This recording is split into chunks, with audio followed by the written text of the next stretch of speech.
things going on there to create those spaces. So I hope sometime we can cross paths there, and I hope you can come out too, Heather. Oh, that would, we could road trip from Idaho to New Mexico. So there you go. it's right down the road, and that would be wonderful. And I told Mom, I said, when you're traveling with yourself with your crystal skulls, or you have the other big bait, the big one, you know, to let us know and come to the path and stop by after the pandemic. Right now we're closed until it's safe for people to be around, you know, elders and stuff like that. So right. Just trying well, to be. I'll talk to you more about it, because Grandmother, we're going to have Bill and the Crystal Skull on tomorrow, the Mitchell Hedges. Yeah, so I know. Maybe we talk to you about that. I know the Mitchell Hedges. I hung out with Anna. Oh, that's amazing. Yeah. Cool. Well, look at all these other beautiful faces. Good to meet you. Thank you. Thank you, Adam, for setting this up, and you know, so thank you. Yeah, thanks for coming on last minute. I know it was just a day's notice, so I appreciate you. I would only do it for you, Adam. Oh, Mom, you guys are amazing. I'm serious. I don't operate like overnight or in 5 minutes. I always say, no. I understand. And, you know, when Andy had reached out to me about the crew here looking for someone to open in a prayer, I thought there's no one else that came to mind but you, Grandmother, because your prayers, I really feel those deeply, and that's like your medicine. So yeah, thank you for sharing with us. Thank you. All right. All right, I think we're just about time. About 1 minute. So Mom, so they're going to do like an opening song, and then they'll introduce you. Okay. And then you just hit the bottom left or bottom right, leave. Somebody, I don't know where to love it. Okay, yeah, we'll I'm not sure if we'll see about the song, because we have 5 minutes, and I know Grandmother can pray for 5 minutes, so I'll just introduce you, and then I'll just turn it over to you, Grandmother, to pray. What? Somebody else has got to run the show. We haven't gone live or anything yet. But oh yeah, I know. Oh, I was just telling her when we get there. Okay, gotcha. Andy, yeah, I can hear you after your introduction. Okay, perfect.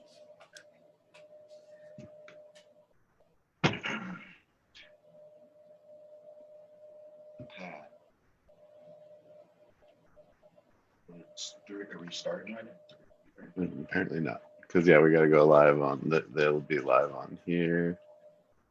Which we haven't seen yet. I don't know where Danielle and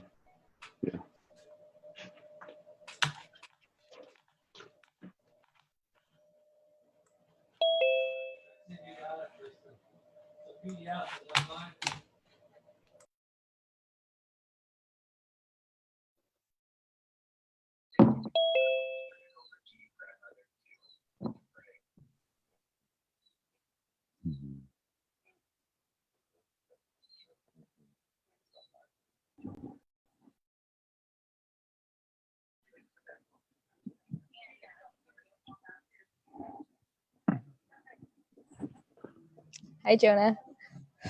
Hey, Jonah. Welcome. Aloha, everyone. Hi, everybody. My name's Kelly, by the way. I didn't introduce myself when I came on. Good to meet you. Hi, Kelly. So nice to meet you. I've heard so much about you. Oh. I'm just going to pause my video real quick because I have my tech guy coming into the background, and he doesn't always want to be on camera. What a beautiful surprise. And I just called Glow, so she should be here nice. Then we'll get started.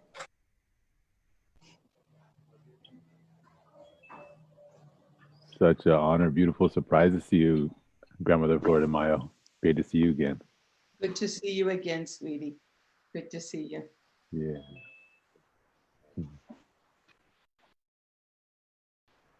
So I'm just going to introduce Grandmother.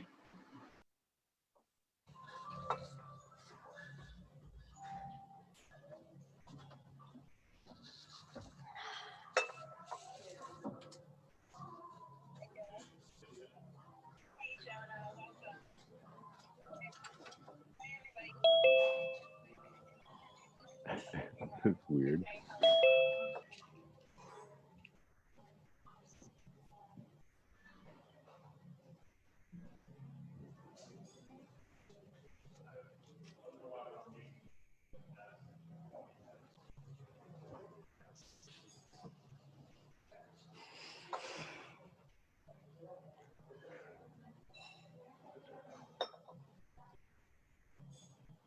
I just talked to Danielle and she's just she's getting Glow logged in. I think she's just having a tech problem on that side. But I do have the document pulled up to show you guys for the schedule and the flow. I don't know if you guys should have received it by email, but I guess in case anybody was wondering, I can share that. But basically we're gonna start with a prayer from Grandma after our introductions, and then we'll do some music, and then the manifesto and drop in, and then we'll have our presenters and contributors talking about their projects. And then Jonah's going to do the Declaration of Rights and talk about the Jedi Alliance. Thank you for being here for that, Jonah. And then I think Sadiq's going to pop in. He's with Earthwalk, and he's going to pop in towards the end. He had some other commitments, and he's going to explain the whole person convergence and how everything's parlaying into tying this new Earth vision into the ceremony, leading us into this age of Aquarius and the new Earth. So yeah, we just want to end with any roundtable, and then we're going to anchor our vision into an intentional meditation and solidify any next action steps that we come up with today. So thank you for being here. Waiting for our esteemed hosts.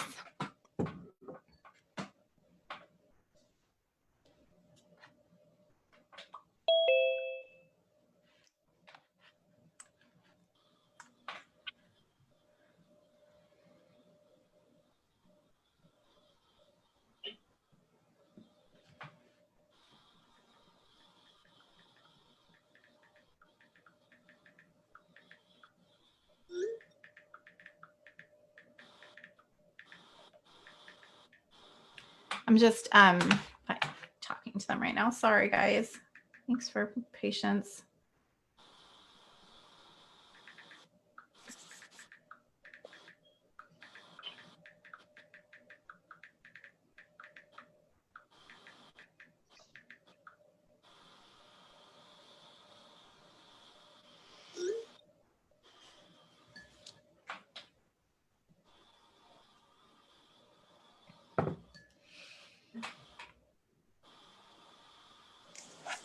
Andy, it's 5 after. Do you want to wait, or should we just go get started so that?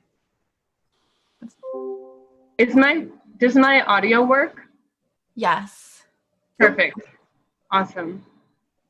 Hello. You were the answer the universe was sending.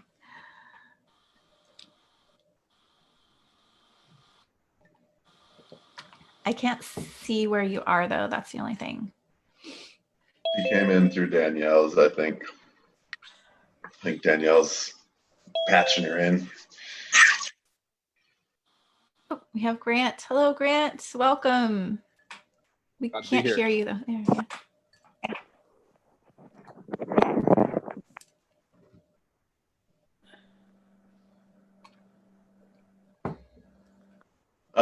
Yeah, do we want to go live on pages, or is that what we're waiting on? I think is Glow still? I think she's still. Glow. Can you give me one second? Yeah. I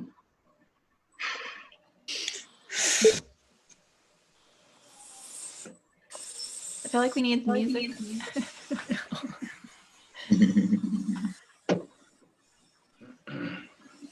Somebody say music? Yeah. Yeah, you could do some background music while we're waiting. That'd be awesome. Beautiful.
Guys,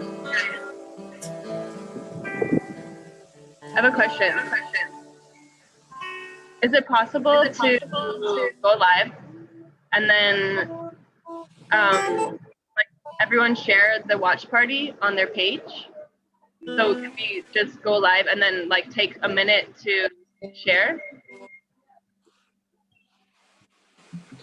We need to get going, but yeah, so if somebody takes it live on the New Earth Summit, then I think we can watch party from there, but so far it's not live on that page. Okay, so Danielle.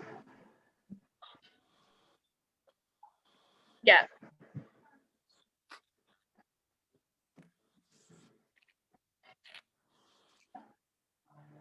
Beautiful.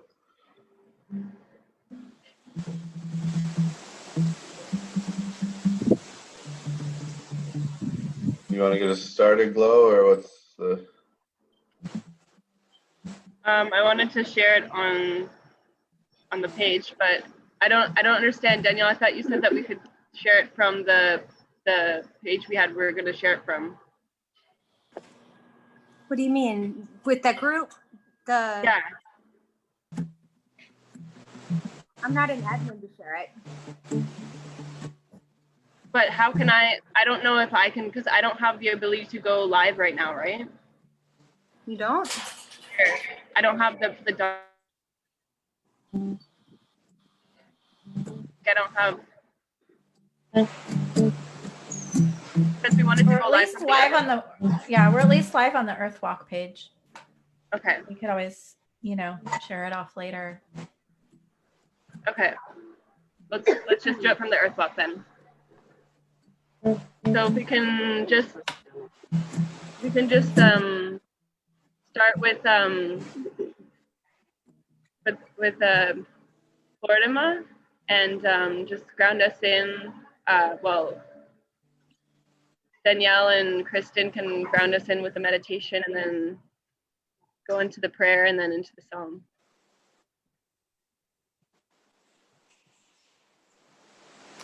Sure. Thank you all for coming. And we are so happy that you are here and initiating this new Earth vision and anchoring that in with us. I just want to take a moment to close our eyes and appreciate what brought us here today. Appreciate where this Earth is going, the new tomorrow that's here. Just breathe into our feet and into our roots. Connecting with Mother Gaia, Father Sky, and our greater purpose on this planet.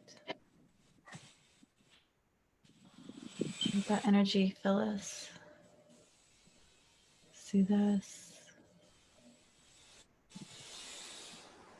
connect us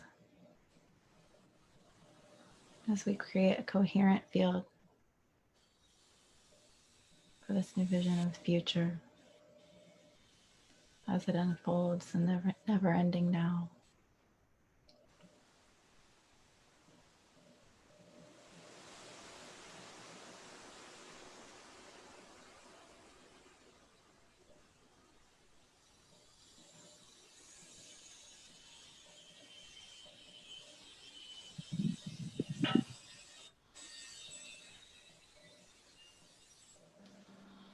Namaste.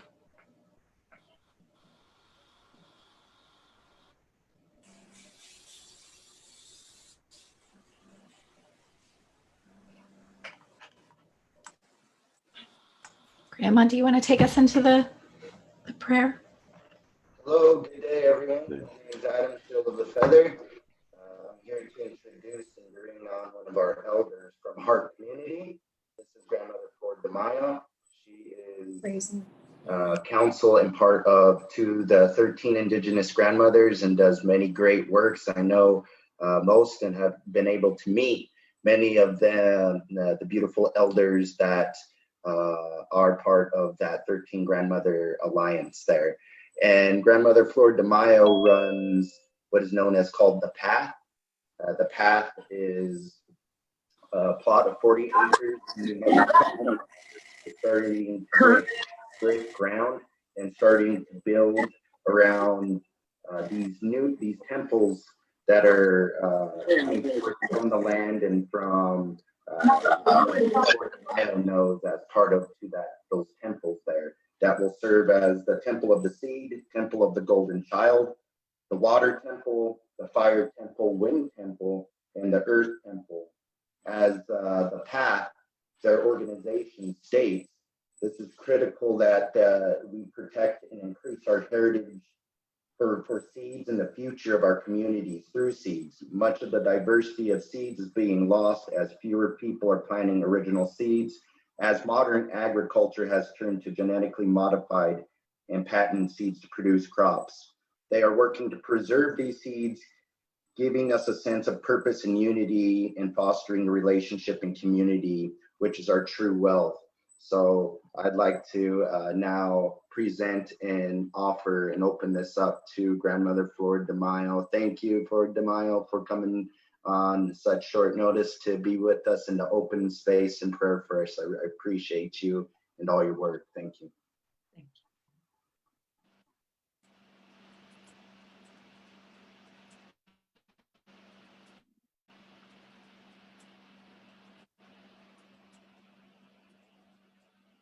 beloved Creator, beloved beauty, heart of the heavens, heart of the earth, beloved spirit of our ancestors, masters of the universe. Thank you. Thank you, beloved Mother, for allowing us to come together at this very, very precise time, beloved beauty. As we stand here before you, calling on you, on this sacred day of Bats, beloved beauty. It is the day in which we plant our prayers for the future generations, beloved Creator, for the children of the future.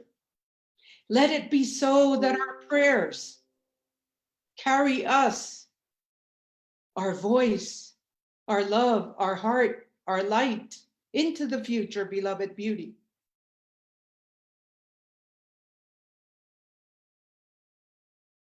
Beloved Mother, Father,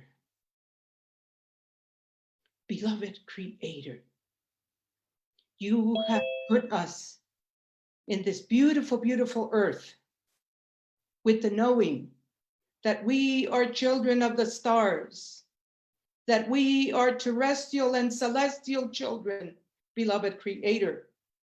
This is who we are, each and every one of us. We are carriers of the human seeds of the future generations, beloved.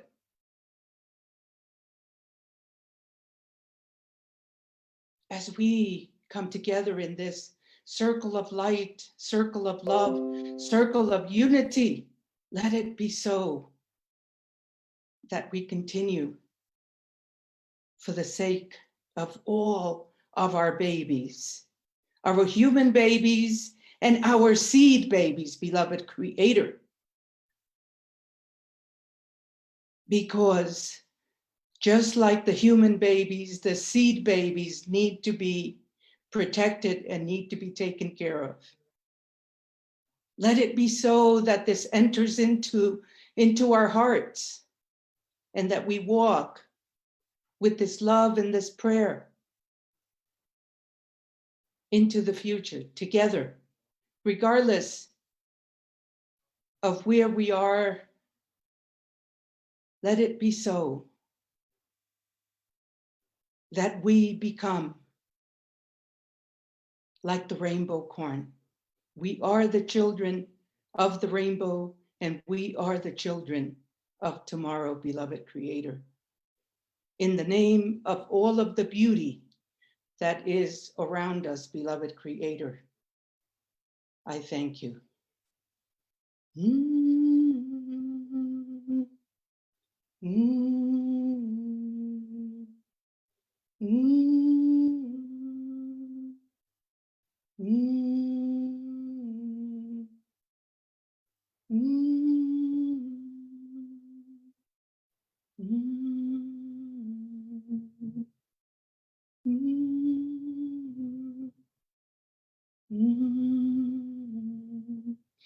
Feeling the love of the Mother Earth.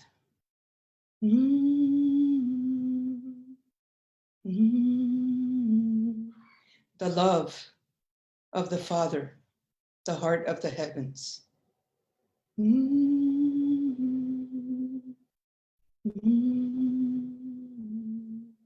And we are the children.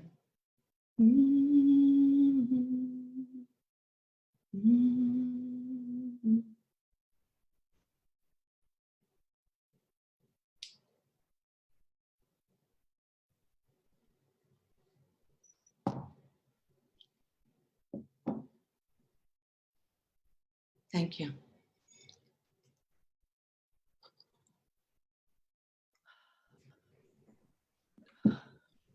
Aho, namaste.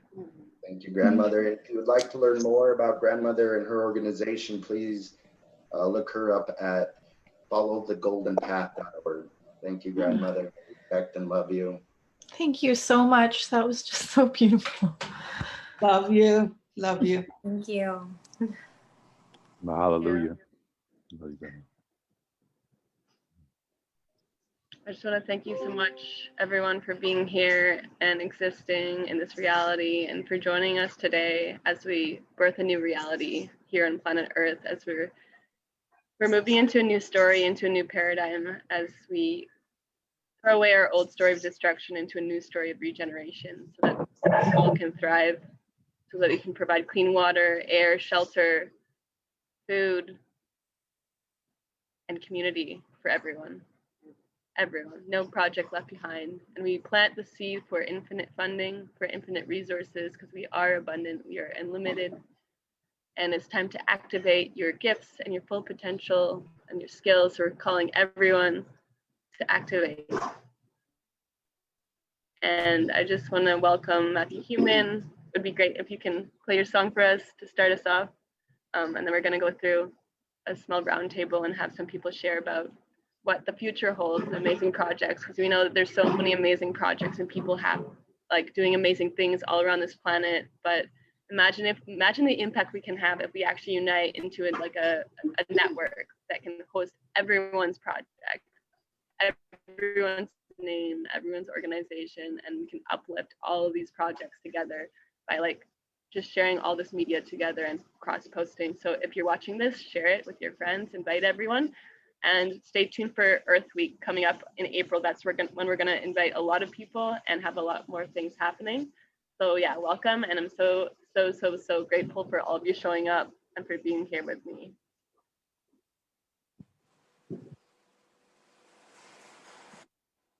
Do I go now?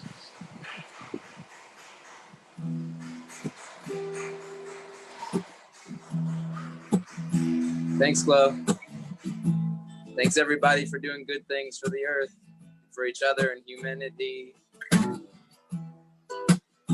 want to invite everybody to take a few deep breaths with me, like throughout the whole song. This is a breathe along.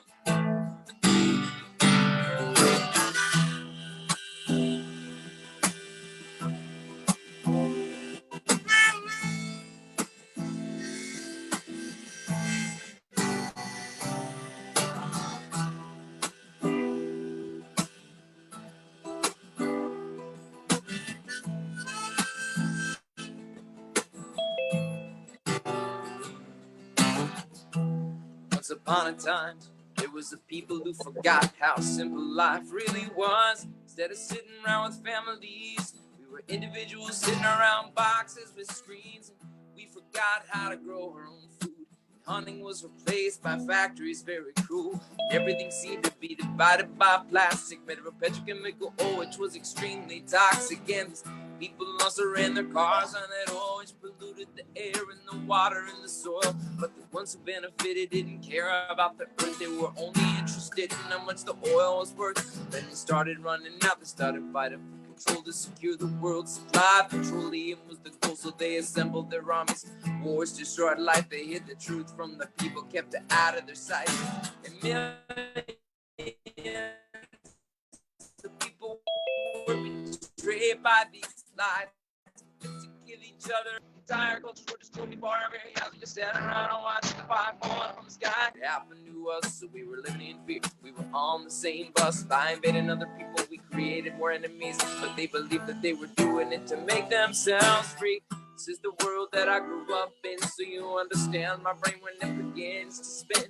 Searching for solutions, a better way to be, and I think much clearer when I begin to breathe. So I breathe. Breathe in the air. Take a deep breath. It's everywhere.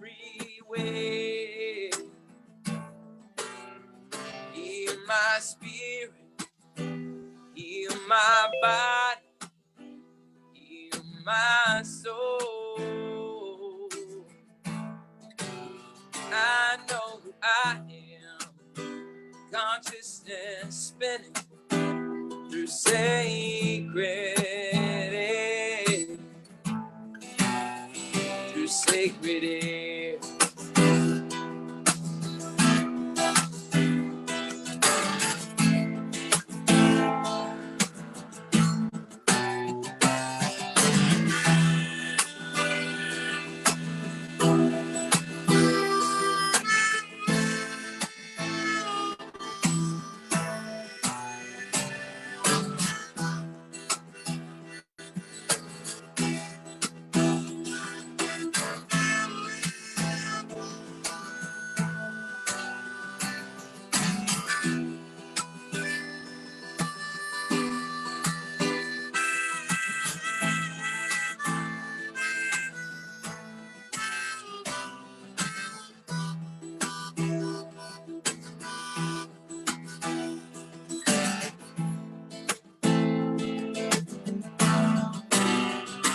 Yes, and it's time for us to believe who we are. The shamans, the healers, whatever your call is.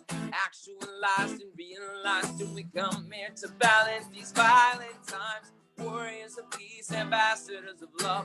Always staying centered when push comes to shove. Third eye wide open and dancing to music. Seeing our powers and knowing how to use them.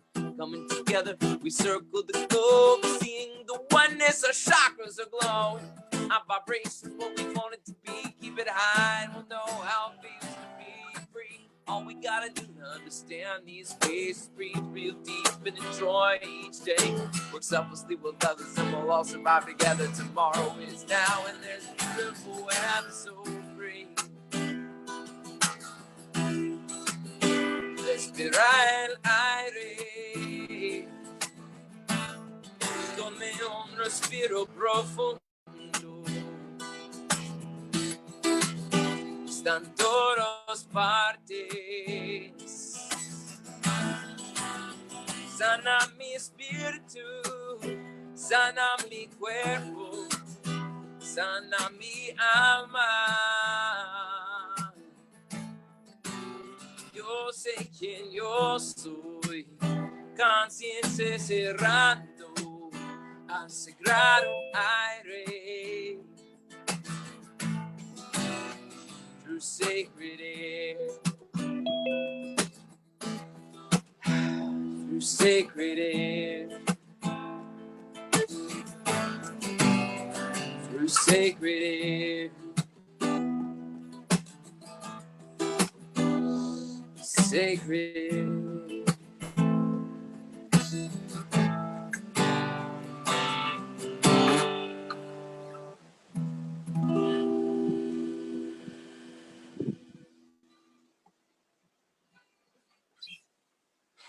Muchísimas gracias. Love. Thank you. That's beautiful. Muchas gracias, hermano. Yeah. I love that. Do you want to say? Yeah. So we're just going to have Kara play a song now.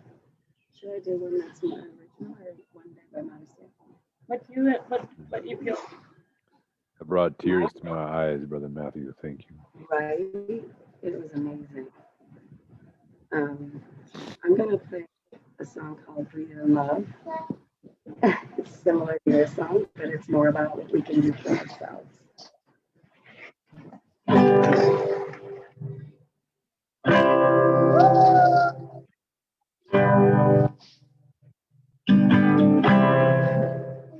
Breathe in love, let out your tension. Breathe in love, love, love, love. Breathe with intention.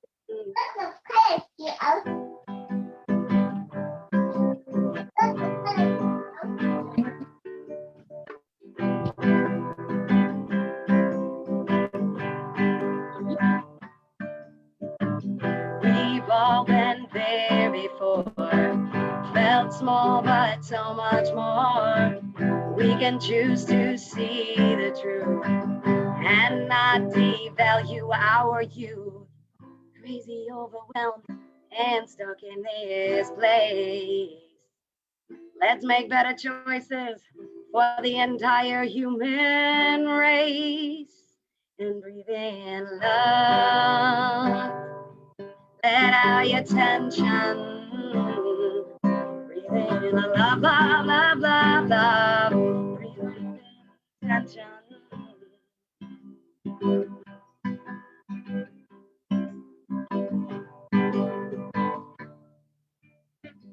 Not sure where to go from here. All I want is to see it clear. Find a place to sit with your thoughts. Determine where you are caught. Crazy, overwhelmed, and stuck in my head. Make sure it's the white wolf that gets fed. And love, let out your tension. Breathe in love, love, love, love, love. Breathe with intention. within love. Lighten your attention, breathe in the bowl. Feel where you hold it all in. Send love, feel love, be love. Send love, feel love, be love. Send love, feel love, be love. Send love, feel love. Breathe in your love. Let out your attention. Breathe in love, love, love, love, love. Breathe with intention. Breathe in with love for all. Breathe in with love for all.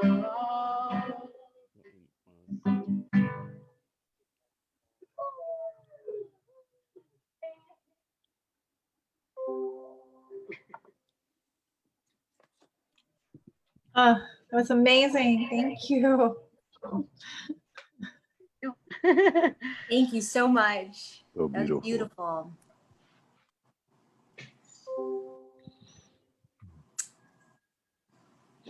Go ahead.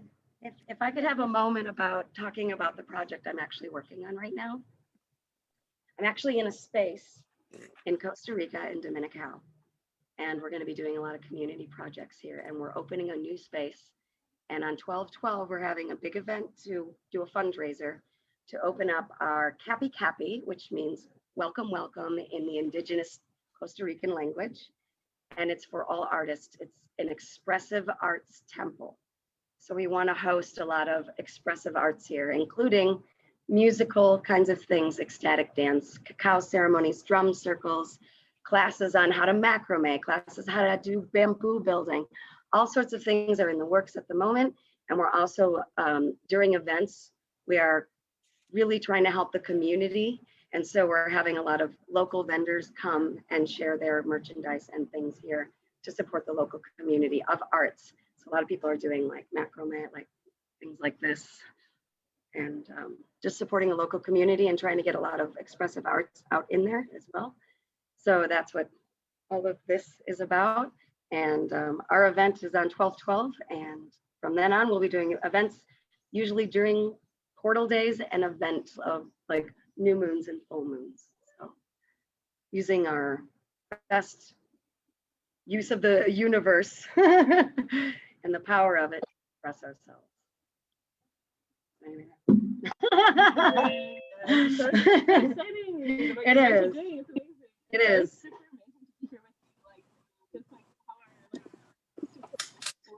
Yes. Met through Superhero Academy, which is kind of like how this all kind of birthed, I think. Yes. At well, I went to Envision. Yeah. I think Envision Festival has brought a lot of us together. I know a lot of people on this call I've met personally through Envision or through the network of New Mundo, of these eco villages and all these networks. So like. Oh, also I want to mention, you guys are the people I want to tell you, we're doing a project called Free the Food. We're going to plant all sorts of fruit trees all along the beach, so everyone can have free food. We're calling it Free the Food. Free the food!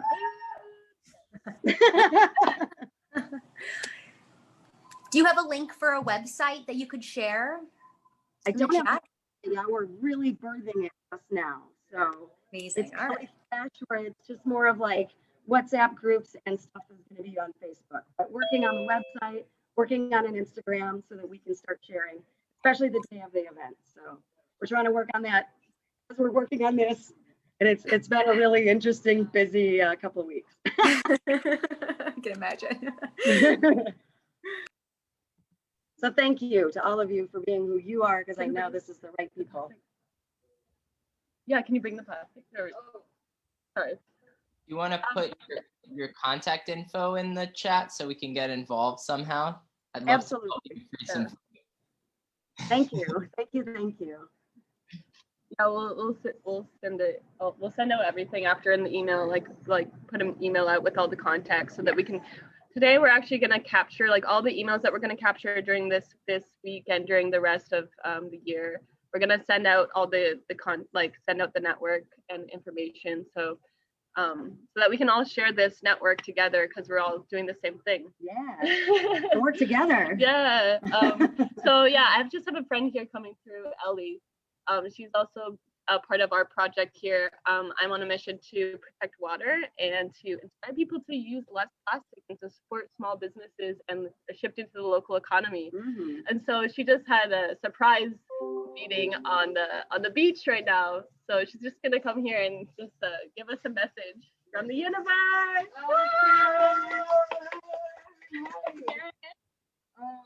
First I want to say excuse me for all the noise in the background. We, like Kara was talking about, we have an event going on the 12th, and we're just working on getting cleaned up for that. So I'm just doing this. And speaking of cleaning up, we have a lot to do.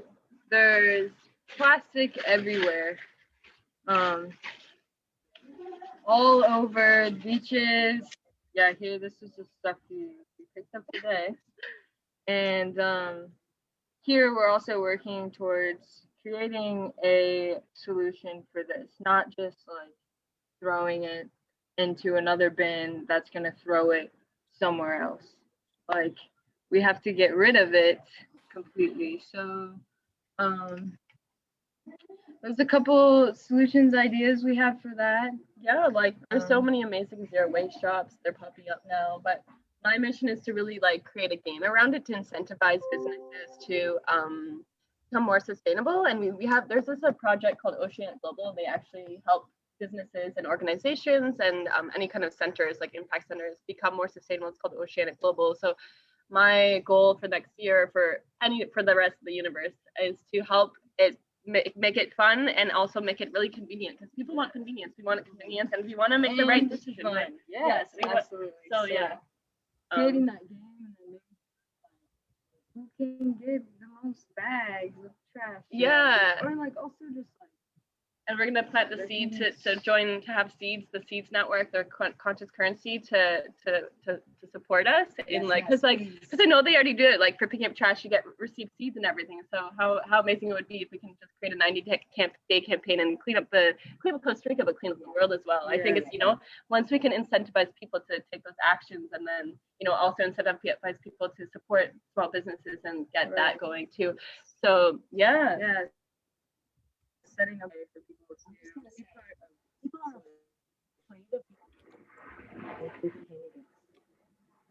It's hard to hear. We can't really hear. Maybe go closer. I think it's silly that people are afraid to put that trash out of the beaches, because I literally do it every day. They think you're gonna get sick, and I'm like, I literally do it every single day, and I'm super healthy because I go in the sun. Thank you. Vitamin D. Awesome. So that's a perfect segue into our idea with the resource sharing app. And Vaughn, I don't know where Vaughn is, but okay, he's back. Yay, Vaughn. So we're gonna just introduce the concept of gamifying regeneration. Yeah, absolutely. Maybe I'll share my screen. Is that possible? Yes, you're a co-host. Yeah, you can do it. Let's see. I can do it. Yeah. Okay, well, hi everyone. I'm Vaughn. I'm a born and raised New Yorker, and I've been working on a game called Pangea. So it's the game of planetary regeneration. So it's the vision of creating a game that unifies people towards a common vision of regenerating the planet. So if we win the game, we save the world. That's essentially no big deal, but that's the name of the game.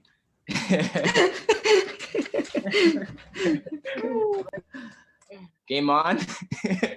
So the vision is imagine an augmented reality game where players embark on an epic adventure to take on the greatest challenges facing mankind. So through this journey, Pangea will be uniting players towards a common goal and mission by providing them with the information, tools, and resources needed to implement the best solutions available. So that would be a social media platform, organizational platforms, using artificial intelligence in a way that's not being used the way it is now, which is dividing us. So we're going to use it to connect us and connect us towards different people local to us that can make super teams to help regenerate the planet, so that it supports us in creating the best teams possible to complete these missions. So all these different challenges, all these different groups that are facing these challenges can essentially post through Pangea support that they need, whatever they're working on, and then the players themselves can be sign up to get involved and be incentivized. So completed missions will be rewarded through the game's point system, which will be linked to a decentralized current cryptocurrency. So players can actually make a profit from regenerating the planet. But we want to move away from financial profit being the main motivator. So beyond this incentive, we are trying to redefine our sense of value. So it's an experiential incentive. It's using art and creativity and connection to one another as the incentive for regenerating the planet. As if regenerating the planet itself wasn't incentive enough, but for some people it's not. So also people will get access to exclusive events, festivals, concert, art exhibitions, different things as rewards for completing their mission. So as soon as you feel the sense of fulfillment from completing a mission, whether it's planting trees together, picking up garbage, coming up with different solutions, volunteering in different forms, doing educational events, mass meditations. Once you've completed a series of missions, you can get rewarded by deepening your connection with your team, coming together, doing a different event and a festival, which will also be gamified and be something of a expanded an extension of the game itself. So the future will be giving all the players the power to create a world where art and beauty suffuses the earth and the sky. Because it's augmented reality, you can put art anywhere. You can teach a class anywhere. It's in a virtual space. There are no limitations to where it can be. So people can gather in these spaces to share their stories, share teachings, ancient teachings, create visual depictions, show the energy systems of the body, show sacred geometrical forms. There'll be a world map that shows the energetic grids of the planet so that we know the best places to have ceremonies and mass meditations. And so this is a platform where you're making the unseen seen and show the multi-dimensional aspects of ourselves, the multi-dimensional aspects of all of life, and of Gaia herself as well, deepening our understanding of how everything is connected. And if you are an artist, if you are a creative, you can create art in this virtual platform. You can make it as a part of the game itself. Then you can monetize your art through the platform by either selling the art in a physical way. So once you, if you fall in love with some of the art that's created in all these spaces, making art everywhere through the player's interaction with the game, you can take any aspect of the art that's for sale and ask the artist to create a physical version of it. And then the game will take a percentage of the profits and recirculate that into the financial incentives for the players. So the monetization is that's incentivizing the players is actually supported by the art that's created by the players, which is also an incentive, in itself. So all these things are interconnected, just the way, nature's teaching us how to heal her by deepening our understanding of her. And she works in a way that everything is connected. So in that same way, this game helps to emulate that model. So there'll be a social media network, like I mentioned, allowing you to deepen your connection with your team, track progress, see how to get more connected to other players and what they're up to, share footage of the game, all kinds of things like that. organizational platforms also can be through the augmented reality, so that like, imagine you want to create you're rallying with your team to do a mission, and then you can use augmented reality to create maps and grids and whatever you need for everybody to see. It's that in itself could be the organizational platform in addition to the app and the website. The world map will essentially allow you to localize the missions, see everything that's going on that you can get involved in. It'll be searchable so that it can be in alignment with what you are passionate about and what you want to do in terms of planetary regeneration. See other teammates and see what they're involved in, where they're at, and how to join up with them. And it also, again, will show the energy grids of the planet, the chakra systems, how energy flows, and what areas of land are need to be protected, and deepen people's understanding of how the world works and how the human body and the planet interact. So this is a list of different things that the map will show. I'm just kind of going quickly because I know that there's a lot of other things going on. So yeah, that's a list of what will be shown on the map. This is the social media platform, sharing tools and resources, deepening, allowing people to come together in a much deeper way and share resources and tools and everything that's needed to regenerate the planet, supported by each other, the AI algorithm. Perhaps councils will be formed that specialize in different aspects. All this is possible through this social media platform.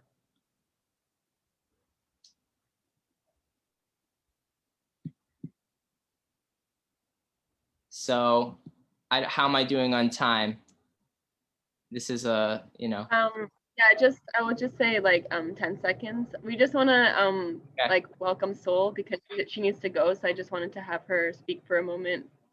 Yeah, for sure. Okay, so yeah, that's about it. I'll put in my email, and obviously this is a much bigger thing, so I'll leave it at that. And if you want to learn more, you can just reach out to me. The Pangea, yeah, I'll put in my email in the chat. And yeah, and if you want to learn more, Vaughn will probably be presenting during the 12 days of the open convergence, of the whole person convergence. So yeah, stay tuned if you want to learn more. Yeah, and there's many ways to get involved. So if you're on this call, probably you're in alignment in some form of what this game is. So feel free to reach out and we'll connect more. And yeah, thank you. Awesome. Thank you so much. Okay, so if you're here, it would be amazing to have you just share a bit about the B1 and your vision. Glow, glow, glowcita.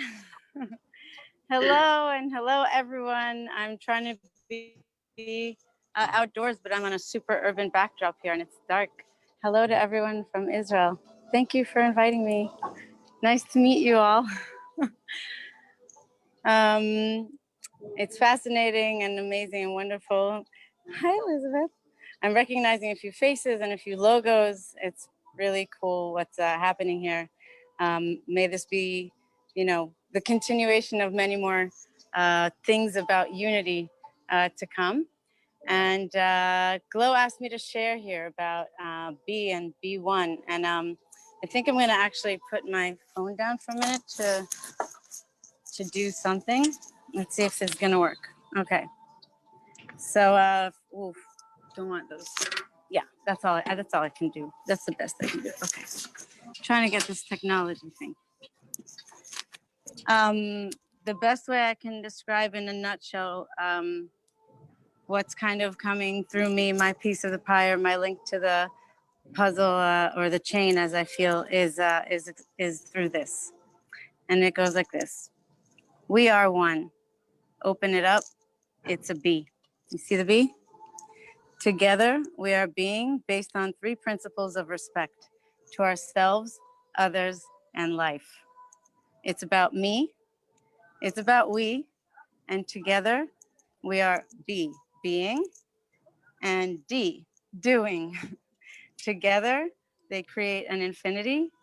Together, we're building a home made with love. Be one. And that's kind of what it feels like to me today that you guys are doing.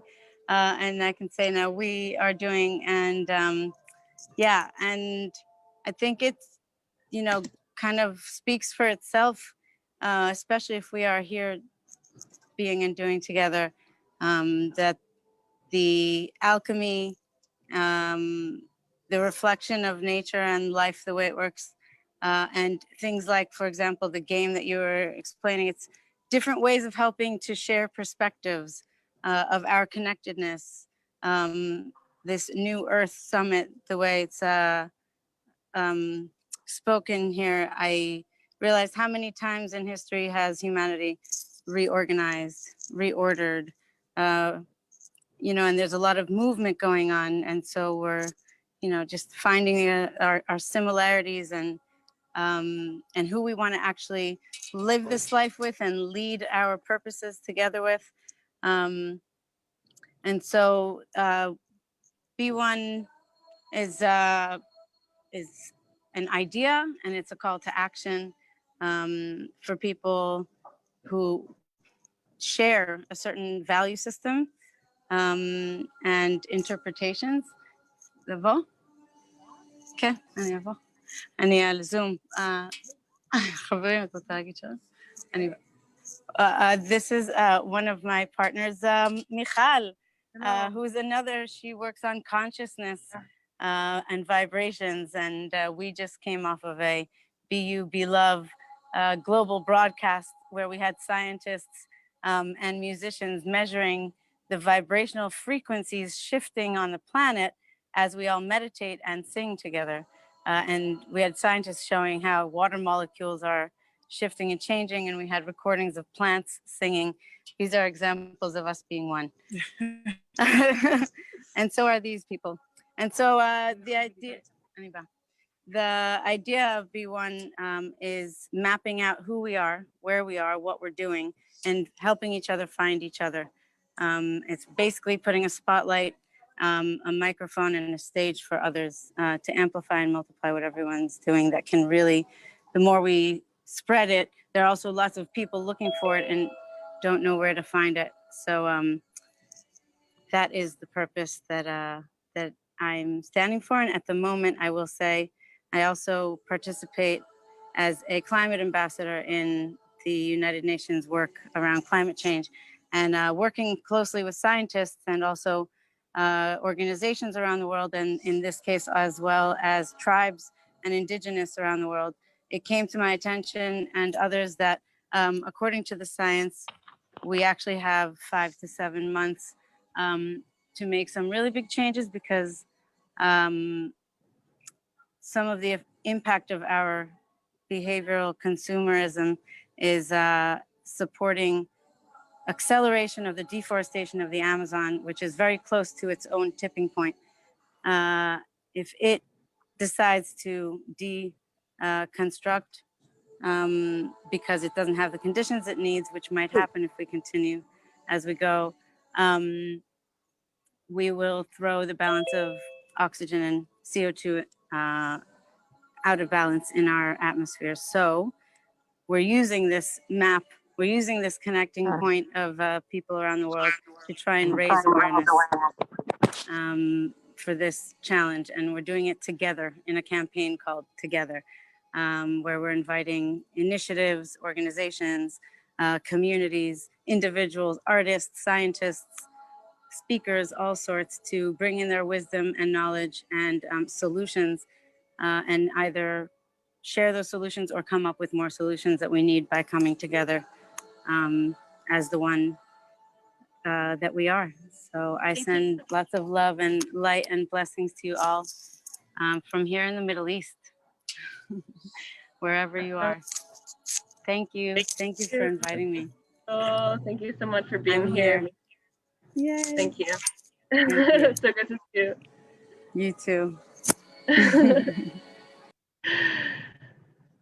Welcome. Well, we're gonna share your link and add your website and everything. And I just wanna yeah, just it's so nice to have like everyone around the world uniting. You know, now like we're all in different parts of the world, so it's really amazing to just hold space and be here in this space, being one together.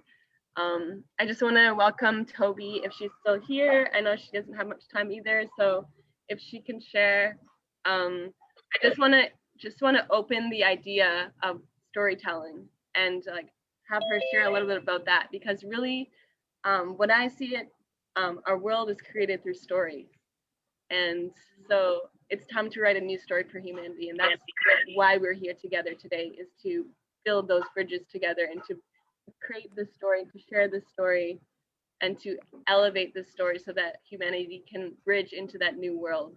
So Toby, if you have I would love to introduce you and welcome. Thank you. Well, it's so good to be here and hear everyone's music and prayers and projects. And I just want to say thank you to Glow to inviting me into this community. I am a writer and an editor. I'm based in Costa Rica. I also do storytelling and branding consulting for conscious brands and entrepreneurs. I believe that stories are a force for healing and transformation.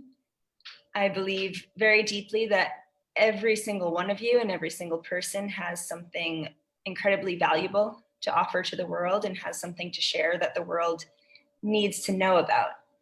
And for me, one of the functions that storytelling serves is to tell other people what it is that we're offering in a way that's effective and engaging and can garner attention and interest.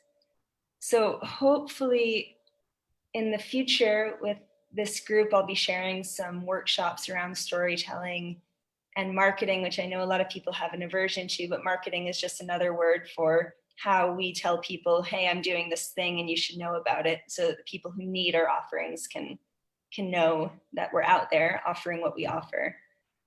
And so I'm looking forward to sharing some workshops and storytelling with all of you, focused on writing and branding, I think, so that you can get your projects out there to the people who need to know about them and to the people who want to be involved. I also want to mention really quickly my other project here in Costa Rica is called Mujeres Fuertes, which means strong women, and I'm providing holistic self-defense training to women and sometimes other populations around Costa Rica. I love to team up with communities and retreat centers, so if that resonates with anyone, I'll also share that information. It's a mix of practical physical martial arts skills, assertive communication strategies, and conversations and games and dynamics around violence prevention. And looking forward to connecting with many of you again. Thank you, Toby. And you, so I just want to mention, like, you worked a lot with New Mundo, and can you just tell us, like, I'm so grateful for New Mundo, because it's like, I feel like it's a really good, like, grassroots pillar in like this movement. So maybe can you just share a little bit about that?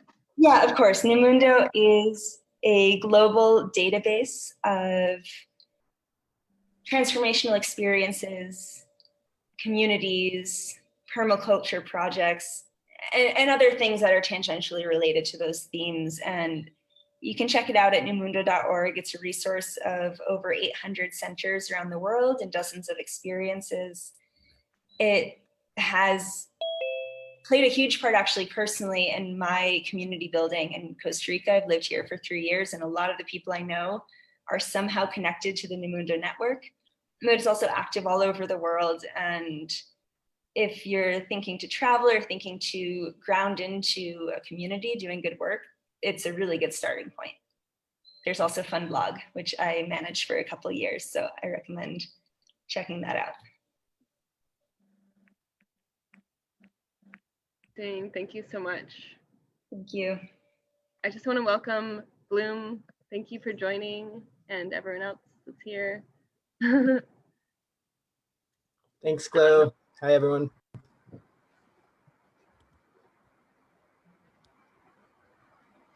Peter, do you want to just share a little bit, just the vision of what you're working on? Sure. Okay. Hey, everybody. I'm Peter Fay. I'm the creator of Into the Mythica. Actually, Bloom is one of our resident emergent authors.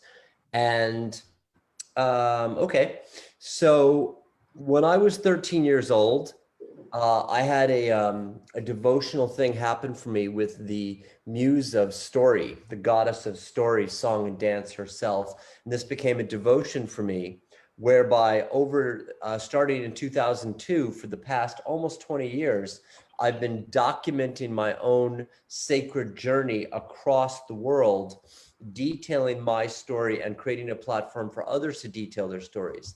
I ended up going to school for magic. I ended up learning the mystic arts, learning the arts of manifestation, encountering many enlightenments, and having very deep levels of realization while encountering various other avatars and synchronicity. And in the process, I came to see the interweave of synchronicities that is the mycelium network of our shared dharmas, destinies, life purposes, the thing that's underneath what everyone here is doing. Like where you're having a vision, it's coming to you, it's coming through you, you're encountering other people who share that vision and synchronicity. It's related to the ley lines of Gaia. It's related to your very life purpose, to all the practices of manifestation, clearing, plant medicines, all of that. The emergent Jedi thing, the emergent priestess thing, the return to the water and the devotion to the Aina.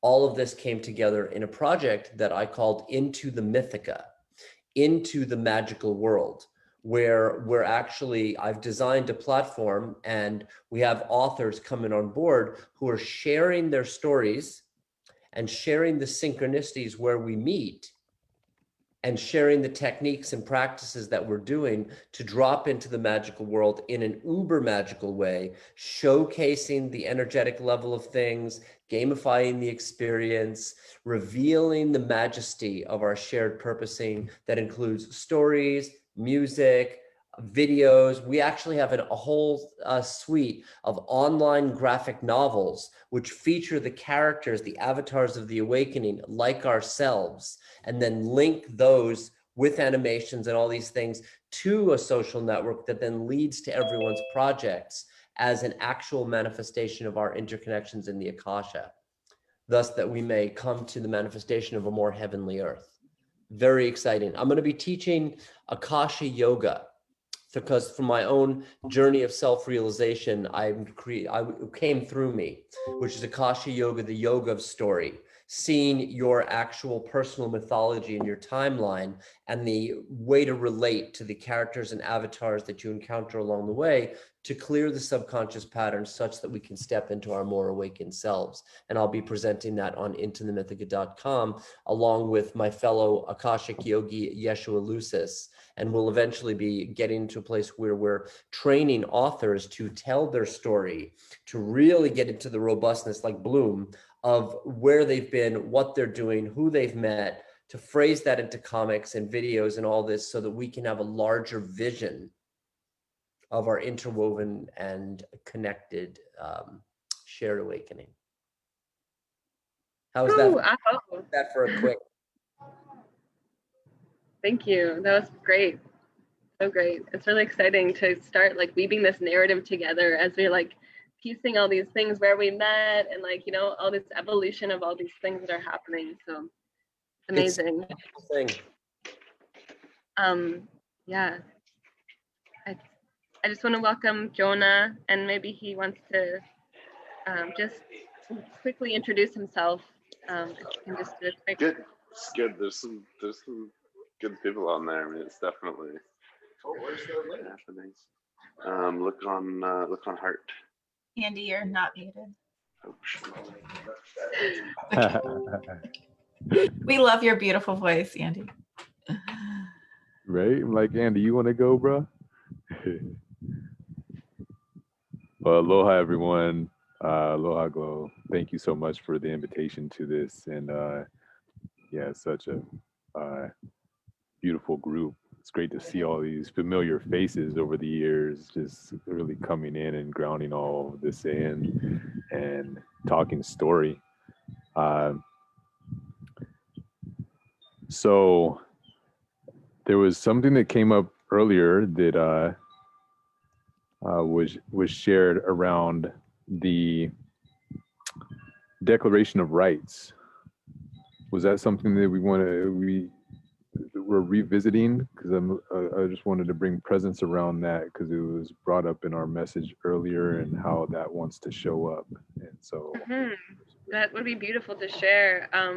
The vision is to really harness all these different declarations. You know, we have Callie here with the Rights for Nature, and you know, we have Elizabeth with the Watershed Wisdom Councils, and she's an advocate for water. And we also have things like the World Water Law, and Josh from Green Earth Vision has a Declaration of Agreements. And I know you have some kind of rights coming through the Jedi Alliance, and it's really, I think it's a time now to really magnify this declaration for Earth and like move past beyond the barriers of what the law says, because we need a new system. We need to move beyond what the law says, because none of our laws actually protect nature or actually like give value to human life or nature. So I think it's time to rewrite those codes. And so I want to keep it short, but maybe we can just plant the seed so that by the 22nd we can share more during the whole person convergence on that, and but really activate that now.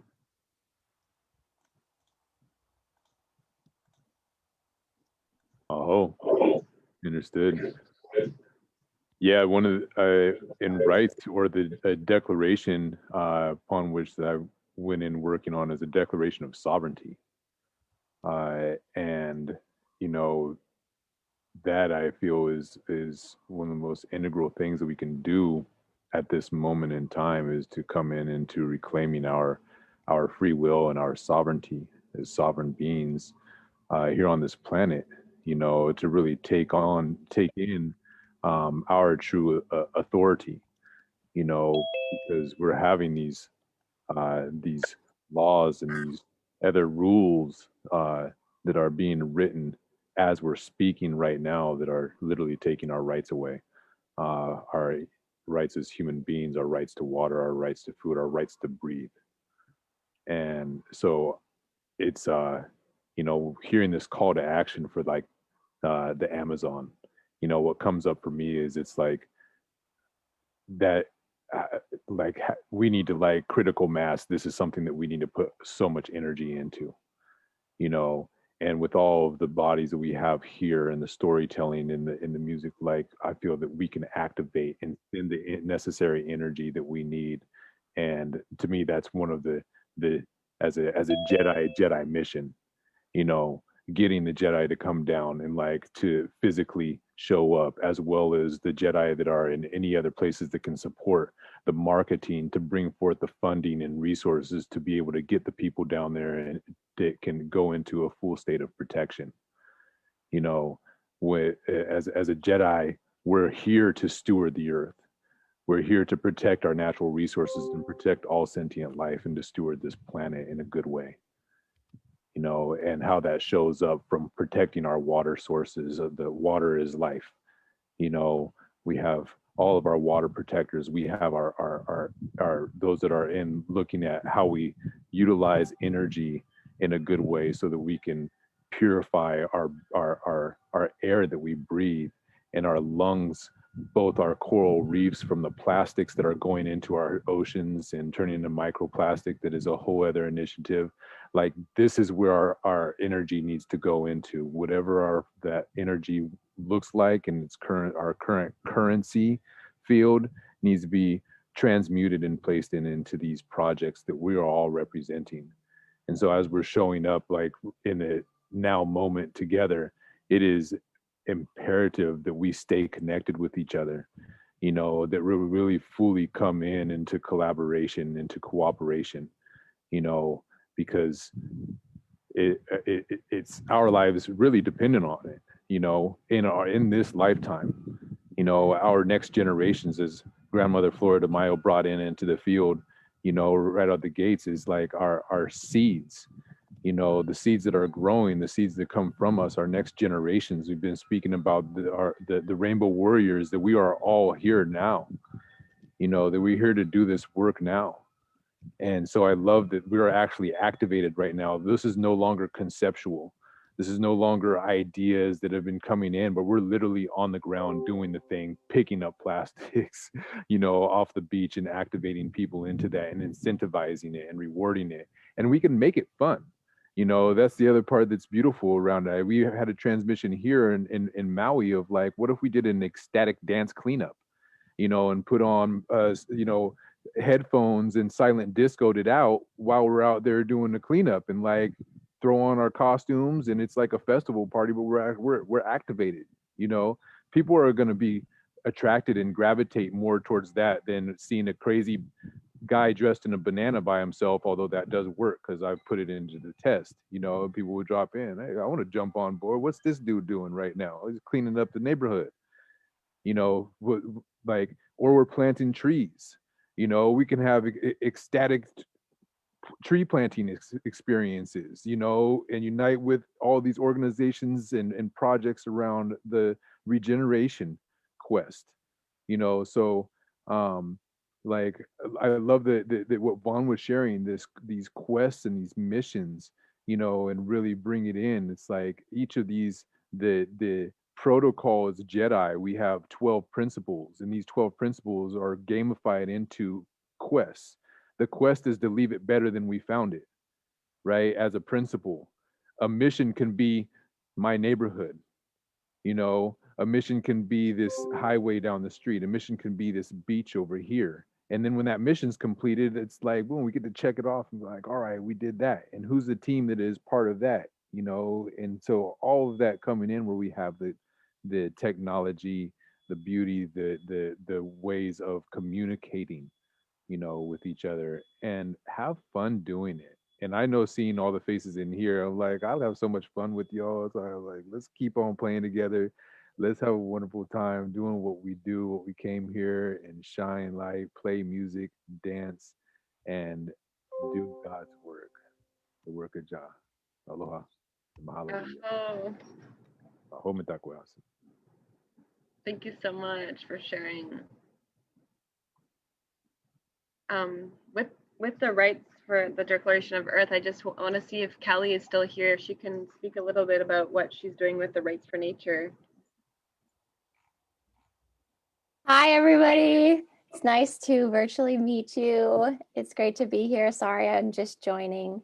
Thank you to Glow and Danielle for the invitation. And thank you, everyone, for your inspiring messages of hope for a better future for nature. My name is Callie Wielenturf. I'm a marine conservation biologist and Nat Geo explorer. And I just wanted to chat quickly about the concept of rights for nature, a little bit about its history and what I'm trying to do presently. So rights for nature has been a concept that's been around for a couple hundred years, of course, particularly in indigenous communities internationally. But it wasn't until 2008 that the rights of nature were first recognized within a country's constitution.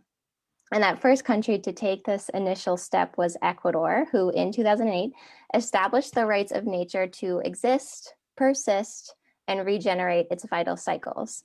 Bolivia followed suit in 2010 with the country's Law of Mother Earth, which holds the land as sacred and holds it as a living system with the rights to be protected from exploitation, which is just such an important concept.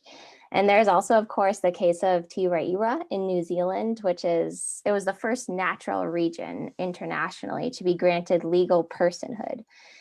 And no one owns this protected area, it owns itself. And the indigenous Tuho people and the New Zealand government work together to speak and act on behalf of this natural space, which is just such an exciting system. And just that collaboration is really inspiring between the indigenous community and the government itself. So after spending time in Ecuador, where I saw this law being a reality and in having a personal experience legally defending my own rights, I realized the power of this concept of rights for nature and the urgency with which it needs to be spread globally. This new legal framework is not only needed to establish and accomplish the Sustainable Development Goals from the UN, but also just to find balance as a species on Earth and make peace with nature. And this campaign is so important because it really will change the direct way in which society interacts with nature. It addresses how we combat climate change, how we govern and protect the oceans, how we approach endangered species conservation, the way we talk about sustainability, how we plan our cities and invest our funds. So needless to say, this concept struck a chord with me. And when I was living in Panama studying sea turtles, I decided to try and see how hard it would be to convince another government to adopt a rights for nature law. So I tried to get a meeting with a Panamanian senator, Juan Diego Vasquez, and the First Lady of Panama, Jasmine Cortizo. And I presented this concept, the history, and my proposal for a new law in Panama.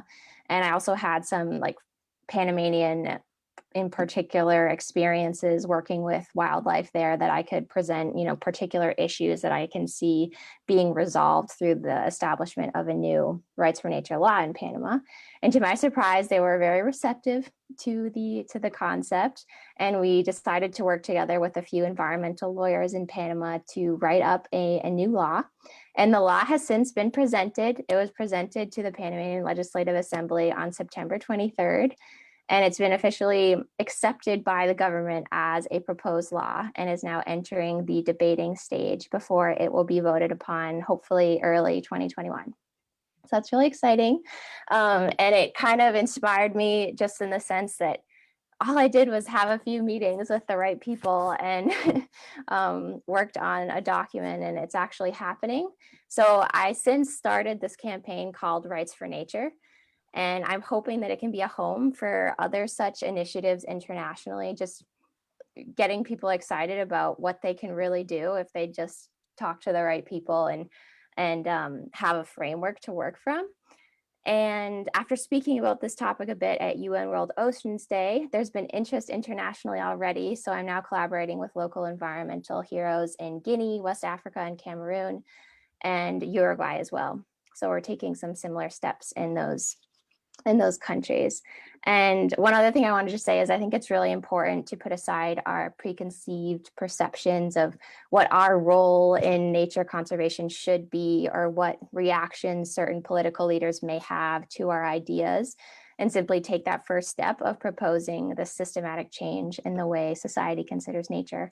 I would have never imagined that being a scientist, I could just step right into policy and see if they would listen to me. But I think that really anybody can take that step, and we don't have to be inhibited by what information or school we think that we may lack.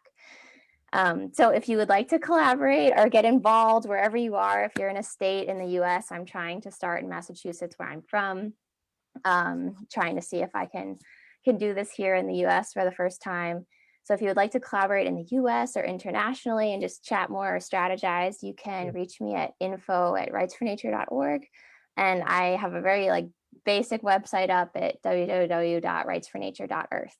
So I'm really excited to be chatting with you guys, and thanks for the space and this time. And I hope we can work together in the future.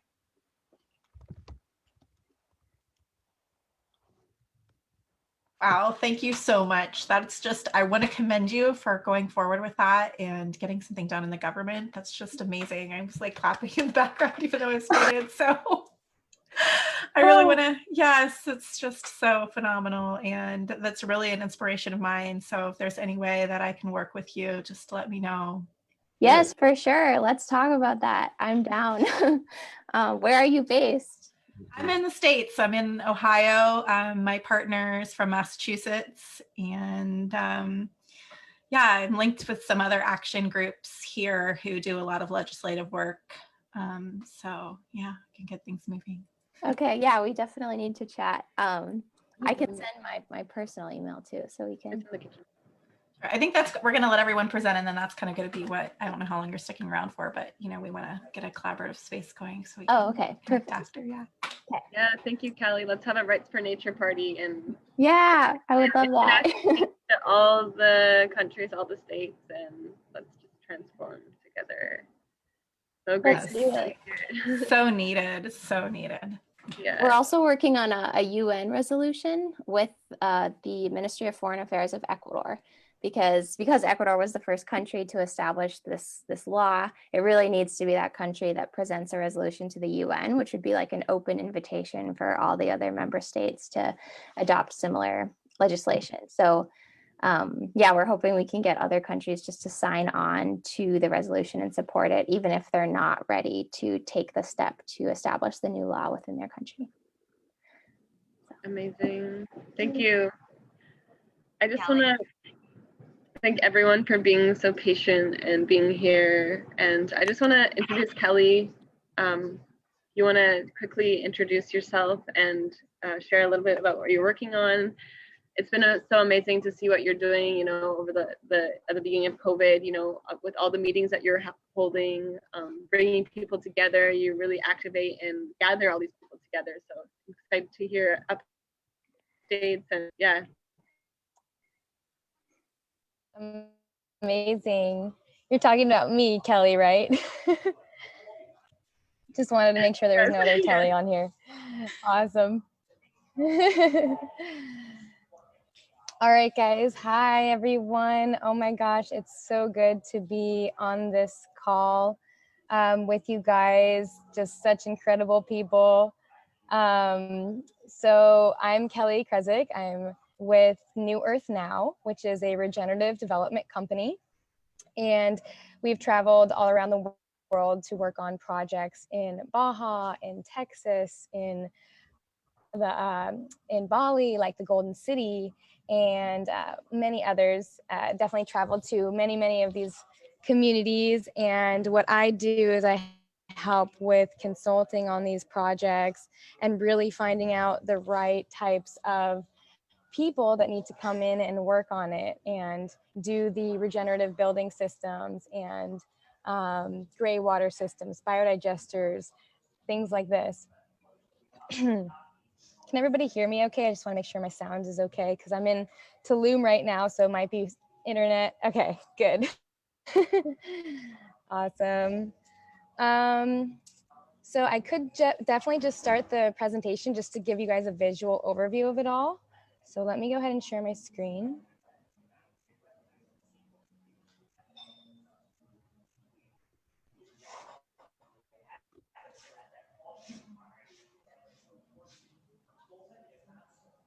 Okay.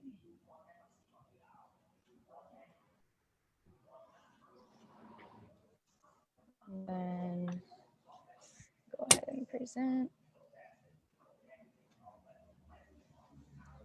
Slideshow. All right, so I'm gonna kind of go really quick through this since some people have probably already seen it. It's already like recorded on my website and things like that. So just very quickly, I'll go ahead and give it an overview. Basically, I always questioned the world, why the world was the way it was. I really just felt that, you know, the world shouldn't have to be in suffering. You know, humanity should really be thriving right now in life. And so when I was just 10 years old, I wrote in my journal to take it all over and make it unite in peace. And I just really have always had this mission to be able to unite the world in love. And really the way that I see that happening is through regenerative communities. So I'll get into that in just a minute.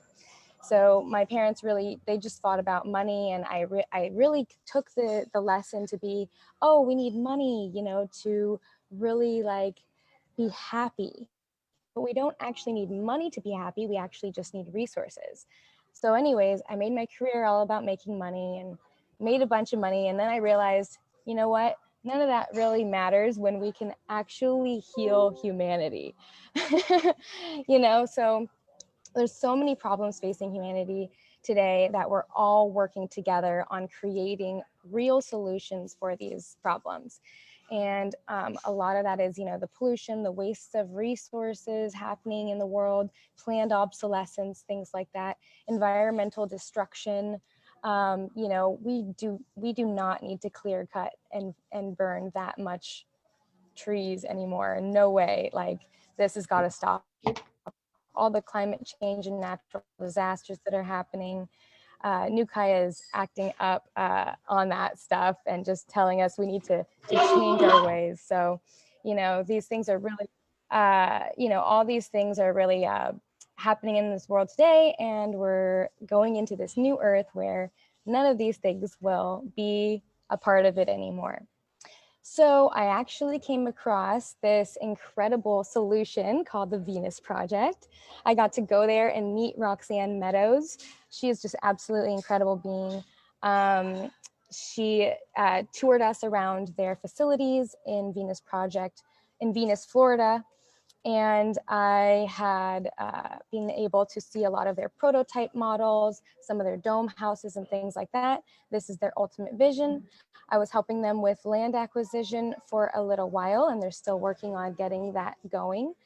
And so the Venus Project, for those who don't know, is just an absolutely incredible futuristic city that is all completely run off renewable energy. Everything is working in harmony with each other. Everybody shares their resources to be able to really build their life in a way that is sustainable and efficient, and has a lot of the layout of it actually allows us to grow our own food, to have the right types of technology that can provide for us.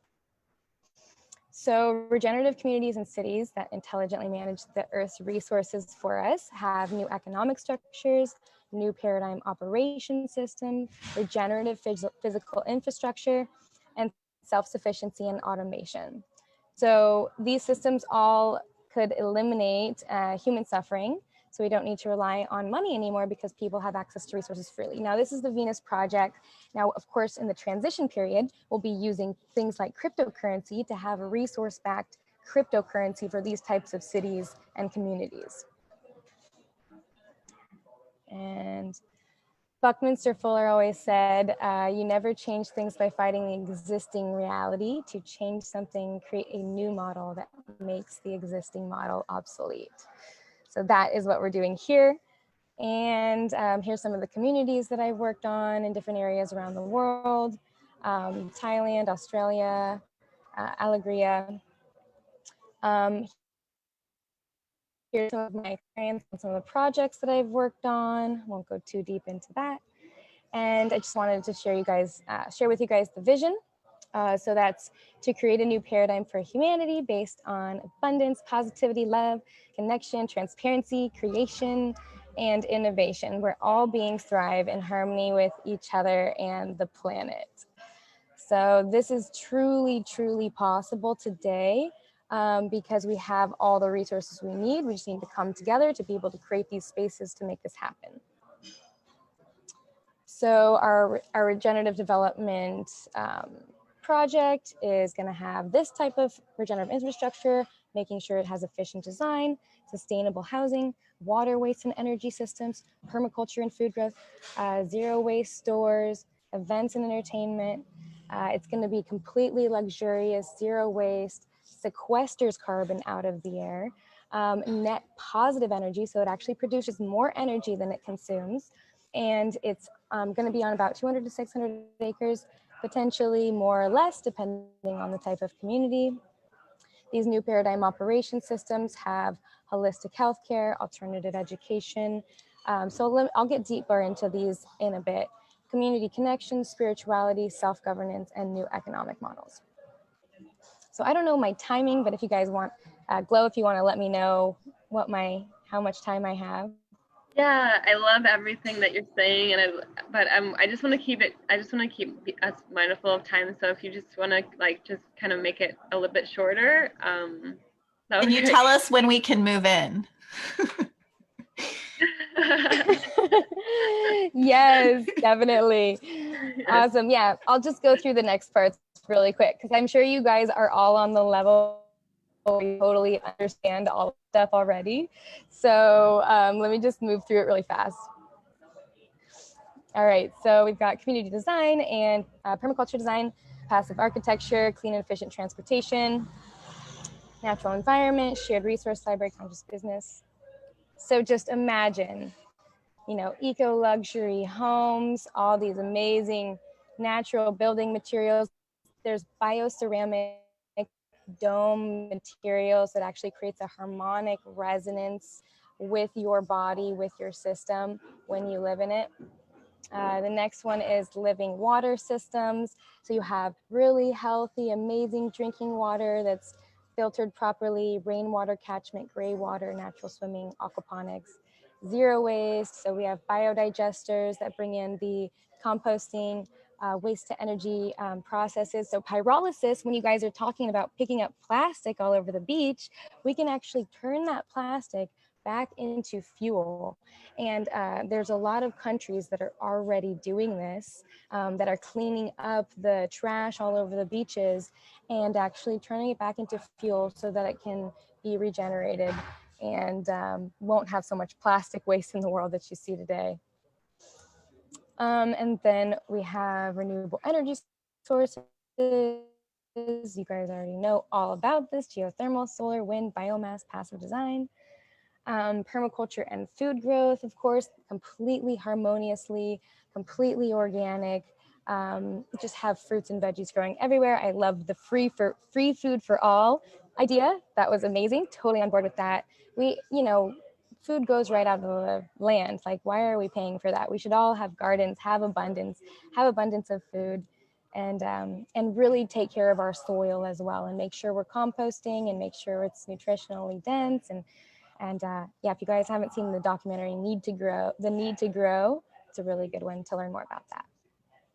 Sustainable stores, such as sustainable and ethical clothing, biodegradable cleaning products, organic restaurants and cafes.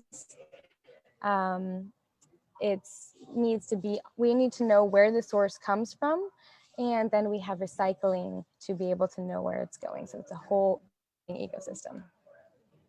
Community lifestyle, amazing, fun, adventurous events and entertainment, education centers, and experiential learning. You do this through actually learning with your passion and your uniqueness and your creativity, where kids can learn about all of these spiritual concepts as well as our basic education, and really have a better education to be like prodigies by the time they're older. Health centers that have health screening and natural prescriptions, alternative medicines, self-governance models such as sociocracy, holacracy, new types of decision-making models and agreements, economic system. I already talked about this, and I just want to read this quote for you guys real quick, just because I think it's really incredible. So there is enough food, water, energy, and natural resources on the planet for every human being. There's just not enough money to pay for it. There never was, and there never will be. Together, humanity is marching forward towards a new world, one of absolute equality for every human being, where the illusion known as money is discarded and swept aside for a true currency called love.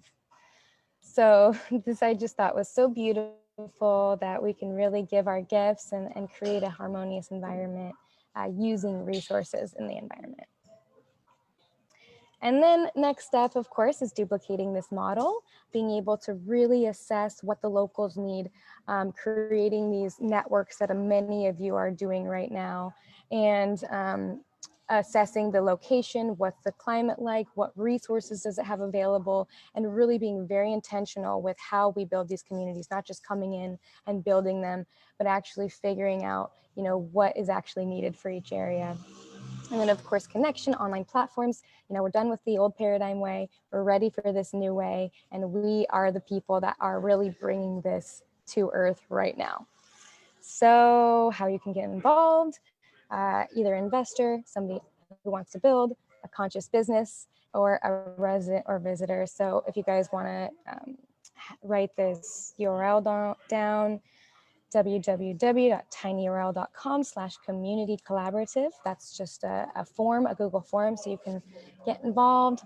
I can learn more about you and how you want to be involved in these projects. And then, of course, we have 10 steps to a regenerative community guide at regenerativeCommunityGuide.com that teaches you how you could build your own community if that's something that you're interested in. And then regenerative community development course, that one is coming soon. So development.com.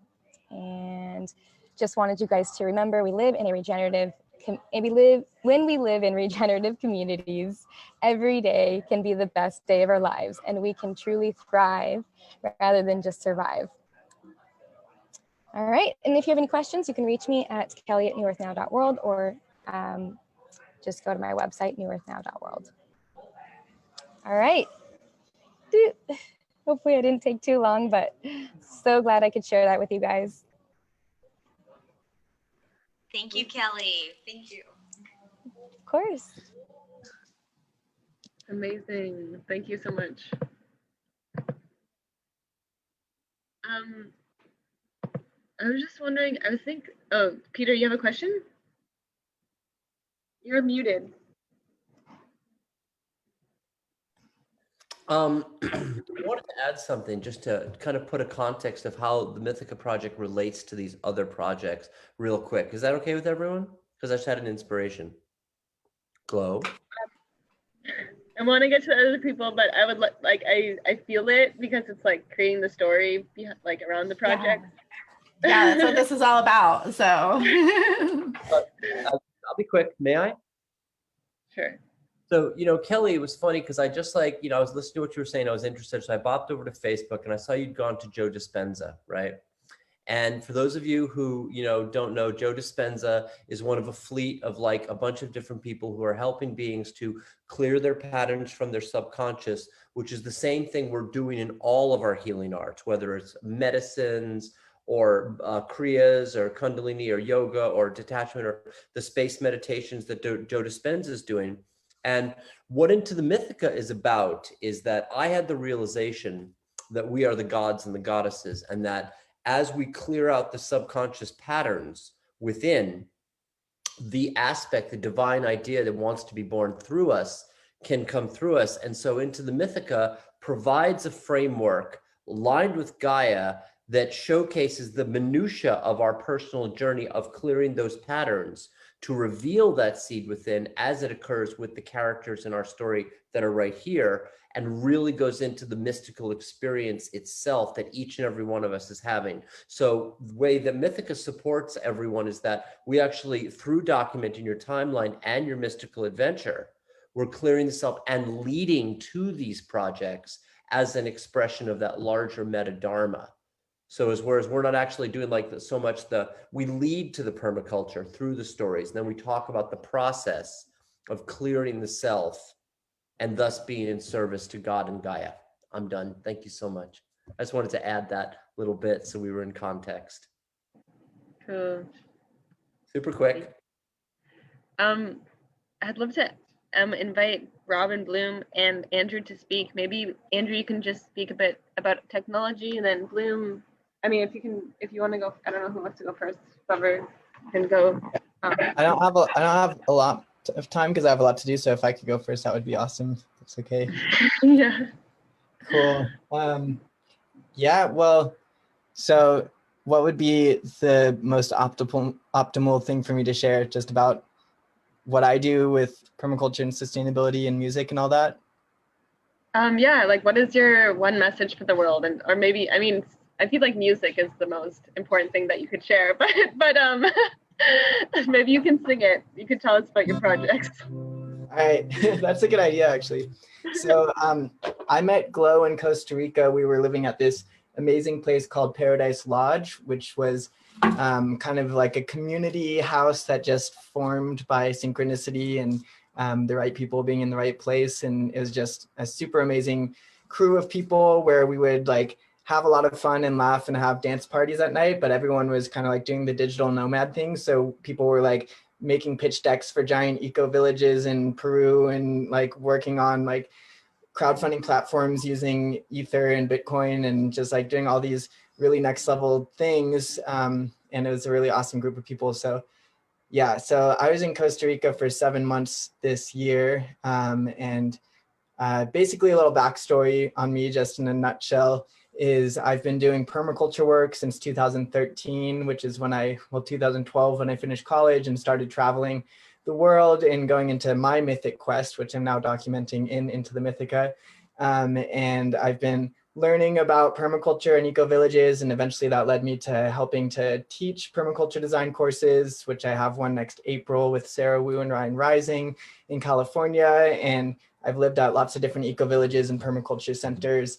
And then I also am a musician, as you can see, and I'm always finding ways to weave everything that I do. So weaving music and permaculture and positive things for the world. So in 2015, my partner at the time and I put on this permaculture tour called, it was actually my bandmate at the time and my partner at the time and me, and then a bunch of our friends put on a tour called Blooming Biodiversity. And we traveled down the west coast of the States and also Canada, going to a bunch of eco-villages and permaculture centers and putting on permaculture actions where people would come and plant and learn about permaculture and add to the land. But we would also have dance parties and DJs and live music and yoga, and basically taking everything that brings people, that draws people to a festival and putting it into land-based projects and making it fun and exciting. So in all sorts of different ways, I've continued that work since then, more just like in events here and there. And then since then, I've also started organizing music retreats, both a songwriting retreat called Awakening Earth Songwriters Retreat and an electronic music production and DJ retreat called Solar Sound, which partners with Shakti Sound. And we just teach people how to make electronic music. So yeah, I'll just do like a really short song because I know there's more sharing that wants to happen. But I'm actually working on an EP right now of 4 songs, and they all have like positive messages for humanity. And so I'm in the final phase of just like getting those songs finished up and getting them ready to be mixed and mastered so I can release them soon. And I have actually a music video of this song I'm about to play where I'm in eco-villages around the world in Costa Rica and Japan and Guatemala and California playing this song. And then I made a whole music video of people like dancing to the eco-villages and singing this song. So I'll just play like, I'll just play a little sample of it, not the whole thing. Hand by hand we can weave this dream of a global village tapestry. Weave in, weave out, up and down, all around. Hand by hand we can weave this dream of a global village tapestry. Weave in, weave out, up and down, all around. When I dream of harmony around this planet. People caring for this life, not taking it for granted. Caring for the people, caring for the earth, caring for the future beings yet to be birthed. When I dream of harmony around this planet. People caring for this life, not taking it for granted. Caring for the people, caring for the earth, caring for the future beings yet to be birthed. I see people treating each other as equals, stepping out of their doors to write a new sequel of a time when Babylon completely collapsed and people took the power back and functions were stacked.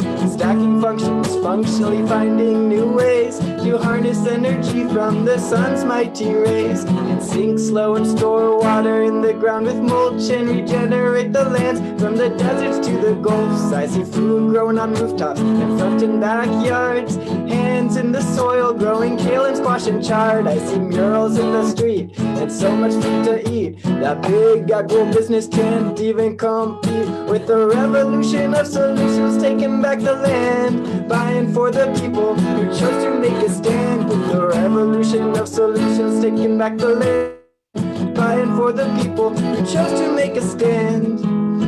Hand by hand we could weave this dream of a global village tapestry. Weave in, weave out, up and down, all around.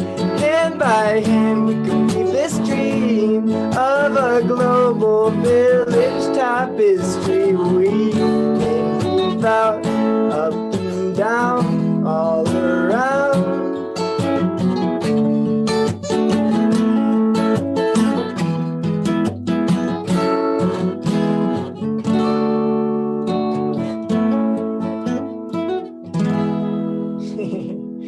Thanks everyone. That's about half of the song and the whole thing's gonna be out pretty soon. So thanks everyone.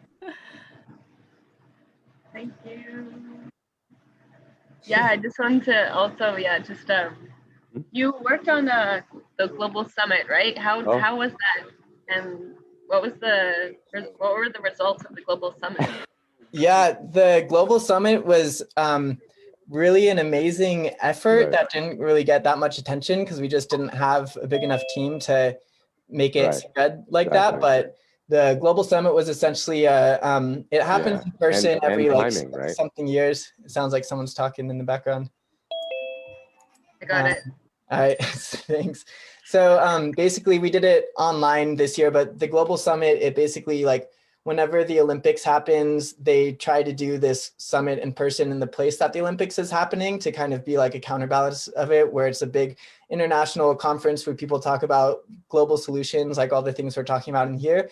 But they also have a artist in action aspect where they bring a bunch of musicians from around the world. And so they did it online this year, of course, since the Olympics weren't happening in person and everyone was locked down. So I was in charge of the artist in action aspect. So I was just coordinating with literally musicians from every part of the world. And the idea was it was a 24-hour concert, and every 2 hours we'd have music and music videos from artists and different people hosting. Then they'd pass the torch to the next time zone, and there would be a host there, and then they'd play a bunch of music.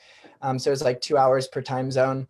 And so I was up for 24 hours actually, because I was one of the behind the scenes people. And it was a pretty epic concert with barely anyone watching it. So yeah, we just didn't have we did have a big team, but not a big marketing promotions team. And I was just taking on 20 jobs when I should have just been taking on one job. So, so it was a big learning lesson. And as a result, I made all these amazing connections to really epic musicians from around the world. But yeah, it's hard to do something that big with such a small team and zero budget, especially when you're told that, oh, we're going to have $1 million to do this project, and then there's no money in it. But it was still an amazing experience, and I learned a lot. So. Yeah, I just have a question. Can you send me that video of the indigenous music? I don't remember. Oh, yeah. If you remember, can you send that to me? And yeah, it's this amazing indigenous Brazilian hip hop artist. Super amazing. And I just want to bring back the concept of the game with Pangea now in full force, and it was super amazing to be on those calls and see all the regenerative projects, and maybe we can we lost the content, but we were creating this fake concept where we were receiving billions of dollars for all these projects, and Bloom was on the phone talking to these investors, and they were just donating these projects, and then we're receiving seeds and cryptocurrency for doing things like composting. So it's planting the seed of the concept of being able to just completely transform our minds of what's possible, really to be able to incentivize these things that actually matter, moving beyond money, what is actually valuable to us, natural capital, social capital, environment, and everything. So yeah, thank you so much. And where can we find you? What is your website? Right now my website's down, but it's bloomsounds.org, but you can find my music on Bandcamp and Spotify and SoundCloud and all of that. Bloom Music for my singer-songwriter, and then Bloomerian, like a Lumerian with Bloom at the beginning, for my electronic music. Amazing. Thank you so much for being here. Thanks, everyone.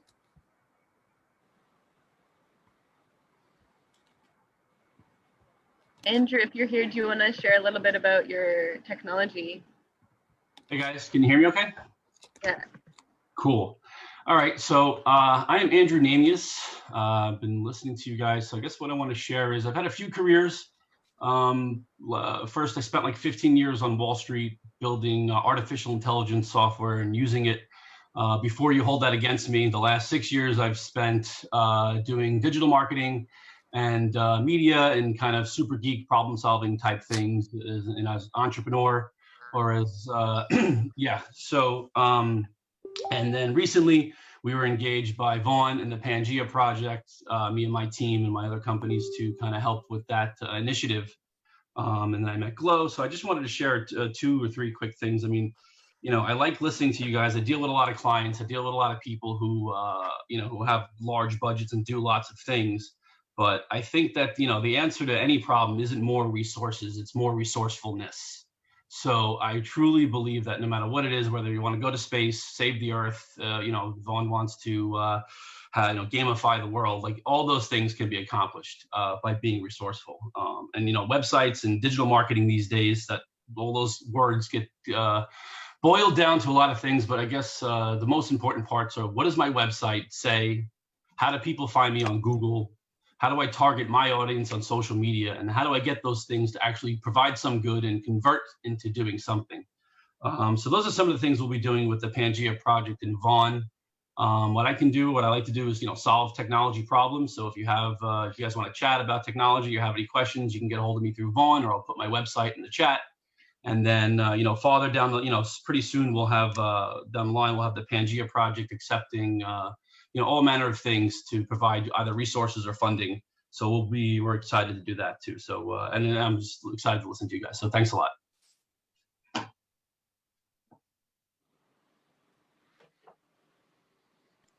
Thank you so much, Andrew. We really appreciate you and your transitions in life.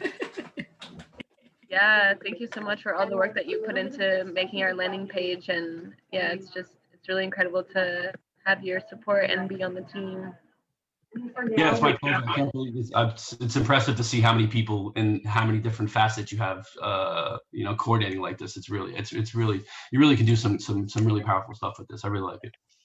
Yeah, I think this is a good time to transition into just I know we haven't got through everyone. I want to introduce or welcome Ethan, but I really want to take this time because we're here all together now, and I think it's really time to activate this new game, this new app that everyone's trying to build, that everyone is building, and everyone is getting the same download from the universe, if you want to call it that, or if that doesn't speak to your language, like everyone's getting the same thoughts, the same ideas. We all want to save the planet. We want to regenerate the planet.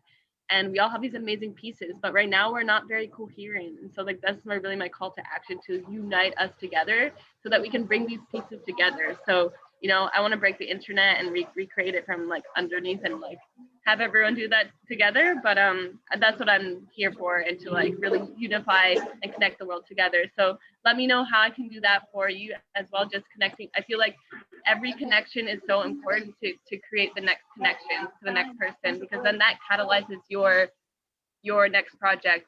It catalyzes whatever that next piece may be that you're missing, right? To catalyze the next thing. And I think really now in 2020, it's 2020, really 2021 is going to be the year that we actually unify, because I know by 2022, we're going to be completely online, like 8 billion people.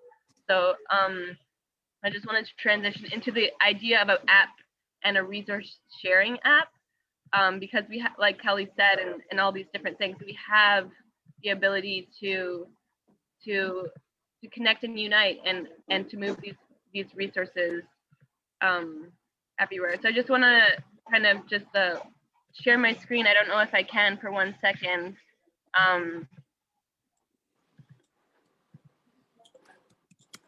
What if we could unite? What if we could connect people to projects, and donors to projects in one app? That's really what it's all about. And so that's the call to action for everyone that's doing the same thing, to really unite. And if you're hearing this message after this video is over, then contact any of us and start working together. I just want to introduce Gaia Union, Gaia Warriors, and Gaia Protection. All the Gaias are here. Gaia, thank you for being here. I just want to introduce Leela. If you're here, maybe you can share a little bit about what you're working on.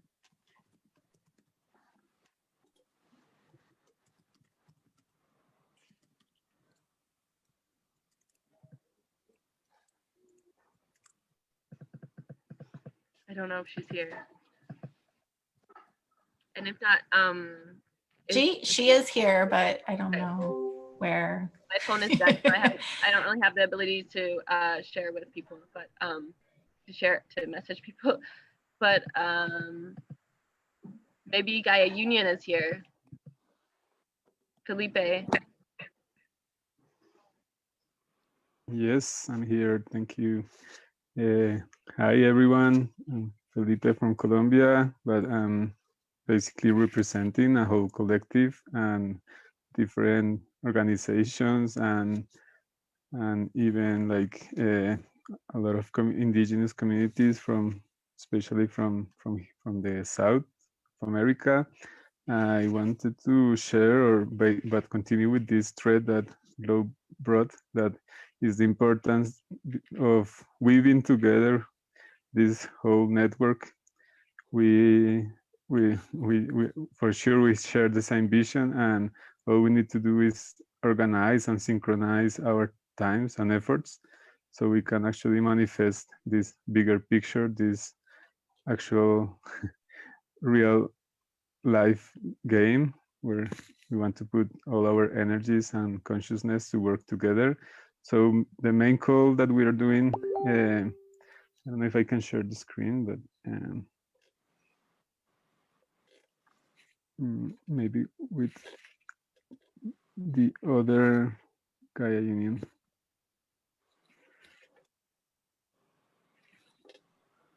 So basically I don't know if it can be shared, the screen. Does someone have access to make him co-host?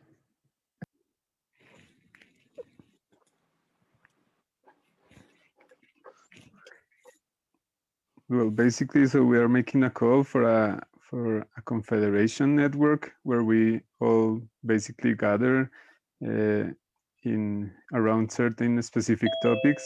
And as I said before, all we need to find is the will and the time.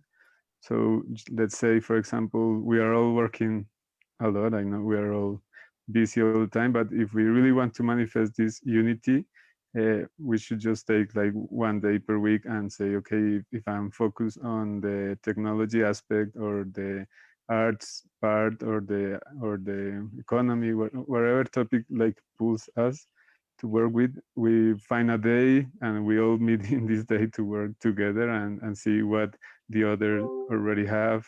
I can share, okay. I already have everything ready. Is it working now? Yeah, no, thank you. Yeah, I gave him permission. So, well, this would be a much wider presentation, but basically we already started with this beta network directory, so we can get everything inside like as a test, but we're moving more like into creating this ecosystem where we have all kind of interaction. And now we are like, we just have our new website where we are putting like the introduction for the mission that we all share. So this is not really like nothing new for you, but then we have the proposal of these 7 main topics. Also, that's why the invitation of having the 1 day per week for each topic. So we have spirituality, we have science and technology, we have education and communications, we have the governance and political incidents, all the economy aspect, the arts and culture, and health and well-being. And we basically are calling to a gathering around the sacred fire that doesn't have to be physical, just to gather in vision councils by these 7 pillars or 7 areas of life, and to share, to create consciousness, and to weave together this holistic tapestry.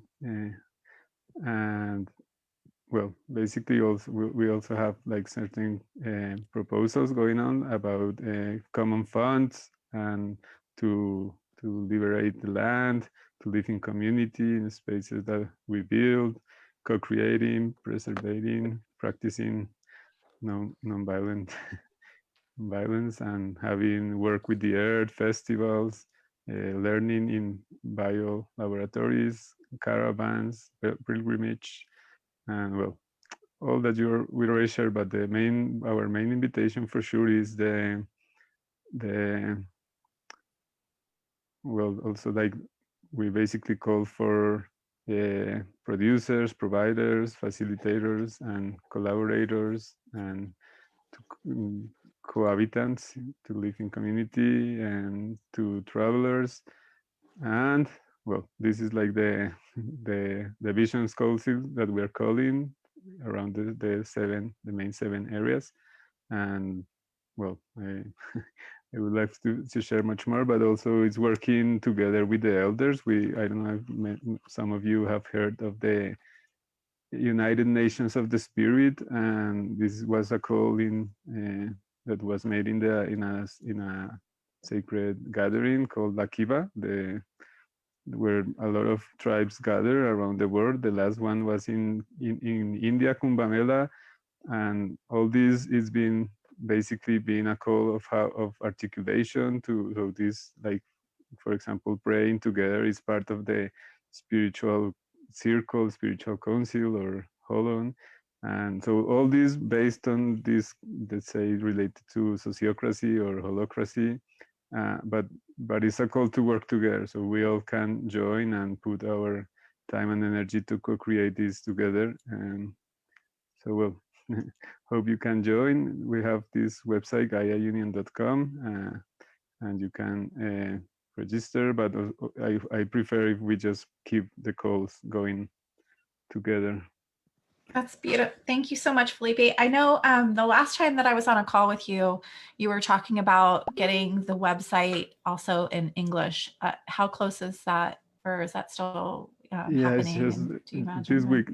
This week is just, we have some problem with the computer, but it's gonna be this weekend. It's gonna be ready. Oh, amazing.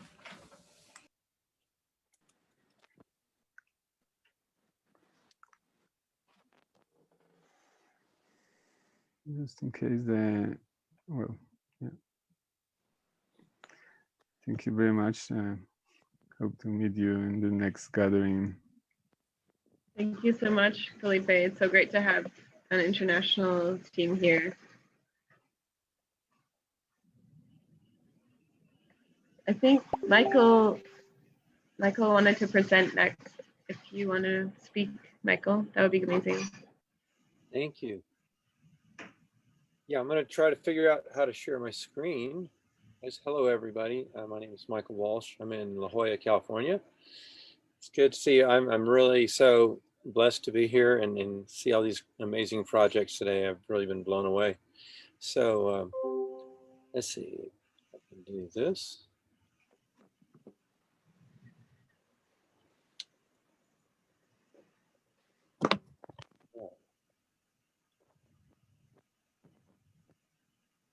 So I've been in the global citizenship space for about 10 years. I acquired globalcitizen.com in 2009 and ended up sharing that with globalcitizen.org, which is a fabulous nonprofit in New York City that does the Global Citizen Festivals. And now, in the midst of COVID, is now producing some really great television presentations on major networks like NBC. And urge you guys to check out globalcitizen.org. We're not directly connected with them, but definitely indirectly connected. I still am in touch with them. And so we have a team here in La Jolla, California. There's a picture of Hugh Evans over here in New York. And so here's our team.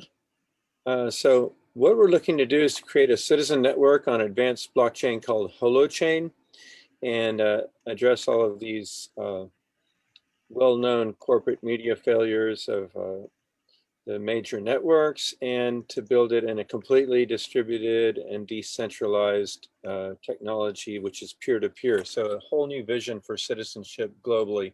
A little bit more about that later. So here's a little bit about the Holochain technology here. And our first phase of development will be to work directly in the Holochain ecosystem, which I think what somebody brought up earlier is a whole new kind of internet with distributed applications and independent nodes, which all can share in the collective common space. So processing takes place differently. It's all distributed. So CMs here is short for citizen members. In the example of our citizen networks, we call them citizen members, can purchase the holoports from Holochain and have their own storage, and also help process the computing needed to keep the whole network going. And so they will all earn cryptocurrency for doing processing. It can be on the background of your computer or your cell phone. So everyone will, instead of having Amazon Web Services, we have what's called the crowd becomes the cloud. And that is amazing. And that's a distribution of, in a democratized way, of income for keeping everything going. So I encourage everybody to look at Holochain and learn about it. It is truly amazing technology. So the members can earn cryptocurrency. Now, the most important thing that we want to achieve is the concept of sovereign identity. And this is definitely was brought up earlier, I think, by Flo was mentioning something like that. This idea of having sovereign identity in the world is just so powerful. And this concept of having everyone being equal and co-creating, like Kelly was talking about earlier, this is totally possible. We have the technology to do this. And so we're trying to do our share and create this project. So we'd like to onboard members from the traditional social media networks, of course, and our initial effort will be to create an ecosystem with a totally wonderful eco bank called aspiration.com. Encourage everybody to check that out. They have an amazing non-brick and mortar bank going based in LA. And it has automatic tree planting. It has automatic offsets of your carbon emissions if you buy fuel on your card, things like that. And connect to an eco store as well. We want to do an elaborate dashboard to measure your carbon footprint, things like that. And a gamified GC University for education, where we can have everyone contribute to the GC University and have it organized kind of like a college curriculum, but crammed down into hyper concentrated knowledge in, little, what we call EDU modules. And so it would be gamified when you get through a whole chunk of courses, like your first year in college, for example, then you get to the next level, you would make commitments in your personal life for ecological change, spiritual development, things like that. And you join in social contracts, which are automatic with the Holochain technology. And so everyone can feel like they're contributing and be recognized for their achievements. And of course, we would have the opportunity to create our own cryptocurrency to incentivize and help reward all of our members in the form of a crypto coin, which is also going to be unique in the Holochain space. Cryptocurrency has even more benefits there. So here are the four levels that we'd like to do the education system. Starting at level 1, it would be all the EDU modules would be about sustainability and personal change, how important it is, how you spend your money. Change starts with me. At level 2, we'd introduce one of our business models we're most proud of, a job creation system where we would run an HR automated system on our back end. And we would connect individuals to nonprofits and social good companies and actually pay their salaries from foundation money and other sources of donations, and to get people income that they so need, and also be working in the field that they're truly passionate about. Level 3, focusing more on digital democracy, e-democracy, and news feeds that would be curated with various partners. And the ultimate goal, of course, is global mobilization for a complete industrial and civil transformation, which is what everyone is talking about here, which is why I love it so much here. So much talent and wonderful projects. So here are some revenue streams. I won't go into these. I'm glad to share the pitch deck and other materials we have with any of you. My email is quite easy, michael@globalcitizen.one, O-N-E. And a couple of screenshots. And this is our project timeline. We're raising money currently with our team here in California. And thank you so much for your time, everyone. Wow, that's incredible. Thank you so And much for there's my sharing. contact information on the screen. I'm curious. Thank you. How'd I You do? had Earth Hero on there. Is that the actual store? Because I think I've been to Earth Hero's website. We have actually. They're large. Thank you.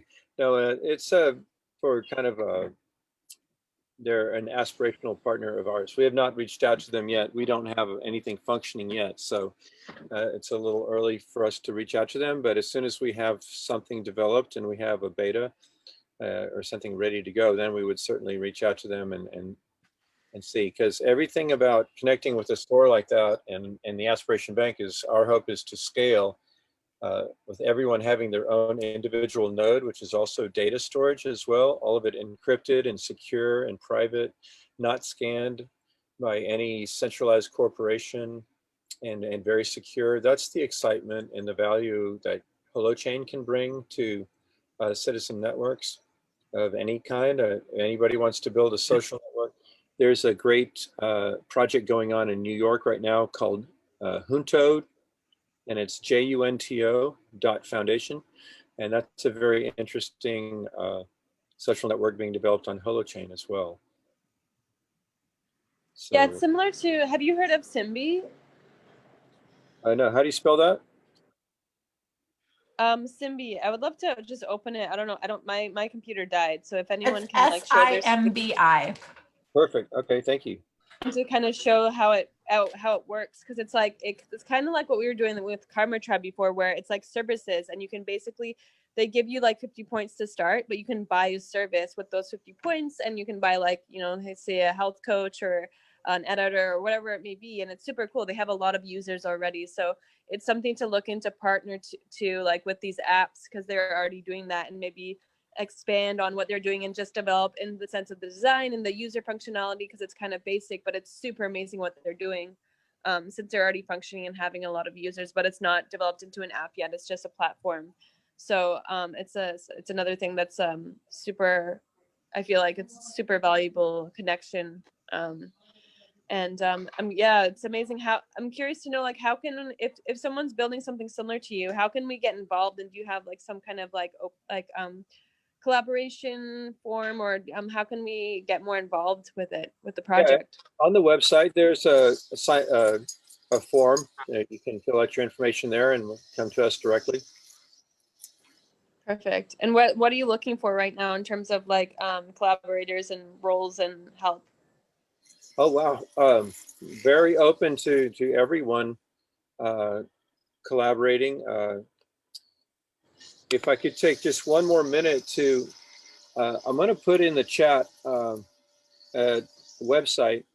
There is just an amazing, you know, today we're talking about this idea of individual sovereignty being in a way to manifest that and create that on the internet. There was a true pioneer in this field called Gary Davis, and he's the subject of this documentary called "The Country Is My World." So it's thecountryismyworld.com. I'll put that in the chat now. I encourage everybody to watch this documentary. It will blow you away. The guy was a top Broadway star and got drafted into World War II. He was a fighter bomber in World War II, and he was forced to bomb the cities of Dresden and other cities in Germany. And it just tore him apart inside that he was ordered and had to do this. And after the war, became an amazing activist and started the World Service Authority and started the World Citizen Movement. And it's very parallel and very interchangeable with the concept of global citizenship, which is where I am. But it's just a great, he started issuing these world passports, and issued over 5 million of them in the world, still ongoing today. And many countries do accept the world passport. It's the concept, I am a human being, I'm a citizen of the world, and what nation states are doing is wrong, preventing free movement. And so much more to share on that. Please check out the documentary movie. And Yeah, I would love to have a workshop on that, on have more maybe during the whole person convergence in the next 12 days. Like if you are if you're connected to them who is sharing this concept of the universal or universal passport. And also I know that we have a guy that Kristen was mentioning that is working on the universal basic income as well. So it would be nice to kind of get these concepts together, people in the same room, get these things going. Would be amazing. Brilliant. Absolutely. Let's do it. Yeah, Michael, we would love to get you tuned in with the convergence that's happening, and Sadiq's going to be on to talk about that. But also Michael Tellinger, which I'm sure you know about, had reached out to be a part of that as well. So he's the kind of the founder of the contributionism movement. Okay. Thank you for being here. This is really amazing. I can't wait to find out more. Seriously. I was over here cheering in the background if you didn't see me. So. Yeah, I always think everything I'm writing really this, is amazing. I'm writing this story about how we save the planet and how we connect to the world, right? And eventually, I know I want to write the screenplay, right? I mean, or have someone co-write it with me. I mean, I know Brett is working on Togetherland as well, but I always see you, Michael, you're just this the Steve Jobs type. So you can just be the fake character of the Steve Jobs type, and just we're all. I feel like we're all co-creators of the new app, but I just feel like that's your type. That's your role. Yeah, in a way, you're right, because I have zero coding skills, but I love technology, and I love to learn and read all about it, everything that I can. That's why I was so thrilled to discover Holochain. And I do have a CTO, Sarat, who's an amazing technologist and a senior programming engineer, senior software engineer at Qualcomm here in La Jolla. So he's the one that's filling me in on what Holochain is capable of doing. And again, please, everybody, look into Holochain, read the white paper, read the green paper. And it is perfectly designed to be a separate kind of internet, but it also seamlessly reconnects to the main internet through browsers. So it's an extraordinary project. It's been well designed, and it's not quite ready for prime time, but they're working out the bugs, and it's advancing very well. So it is definitely the right technology, I believe, to have. I would just like to add very fast that we are also working with this technology, developing the new platform. So this is, and also proposing a global passport. And well, just a little parenthesis, an idea is that any organization or network could have create their own visa, programs. And just that's why I propose we should come around these specific topics and continue living later with the specific. I don't see you talking. What is your name? Felipe. Felipe. That's Felipe from Gaia Union. I don't see his Gaia Union. Yep. Oh, okay. How do we get in touch with you, Felipe? I can write my email in the chat. Perfect. And I've already put my info on the chat as well. I would love to get in touch with you and see what you're doing with Holochain. That'd be fabulous. Yeah, and I'm building a thread of all of the conglomeration, I guess, of all of everyone's informations and websites and stuff like that too. So we'll send that out after. Make sure we're all linked in. Who was doing that again? Sorry, that's me, Gabriel. Oh, thank you, Chris. We'll send out the email. We'll send out the email with the Greater Collective and with the network. I just want to invite Vishal. Thank you for joining and being here, if you are here. if you want to speak a little bit and share a little bit about digital mycelium and what you've been doing with seeds and Evercast. Sure. Hey guys, can you hear me all right? Isha, all right. Aloha. So maybe I know some of you folks already, and I'm sorry I wasn't around to hear all of your stories, but I am here now, and so I'll hear everything from this point forward, and I'll catch up. But yeah, I'm just like you guys. I really just want to birth this new paradigm, and the way we're doing it is just by living the bits that we can now and bringing forth the bits that don't exist yet. And you know, a lot of people believe that, you know, we can do what we love. And I think before we get there, we have to do the things we might not love, like the dishes and things like that, so that we can, you know, usher in this new paradigm. And so those are the bits that I'm doing right now. I'm coding and doing all of the things that I know how to do, as well as learning things. You know, in the past like 6 years, I learned bamboo architecture in Bali, mushroom cultivation, how to build houses with coconutcrete. I don't know if you've heard of that yet. To all sorts of wonderful things, and making a bamboo bicycle. But then I stopped because I was like, wait a minute, some of these things I'm learning, I'm not even putting into practice yet. And so, you know, I'm holding off until we have a little village that I can put these things into practice on.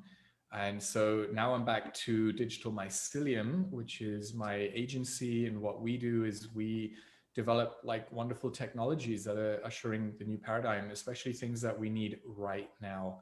And so I'm one of the team of Seeds in Haifa, the kind of self-appointed organization that's building Seeds. You know, Seeds is, I don't know how many of you are aware of like Seeds and what it is.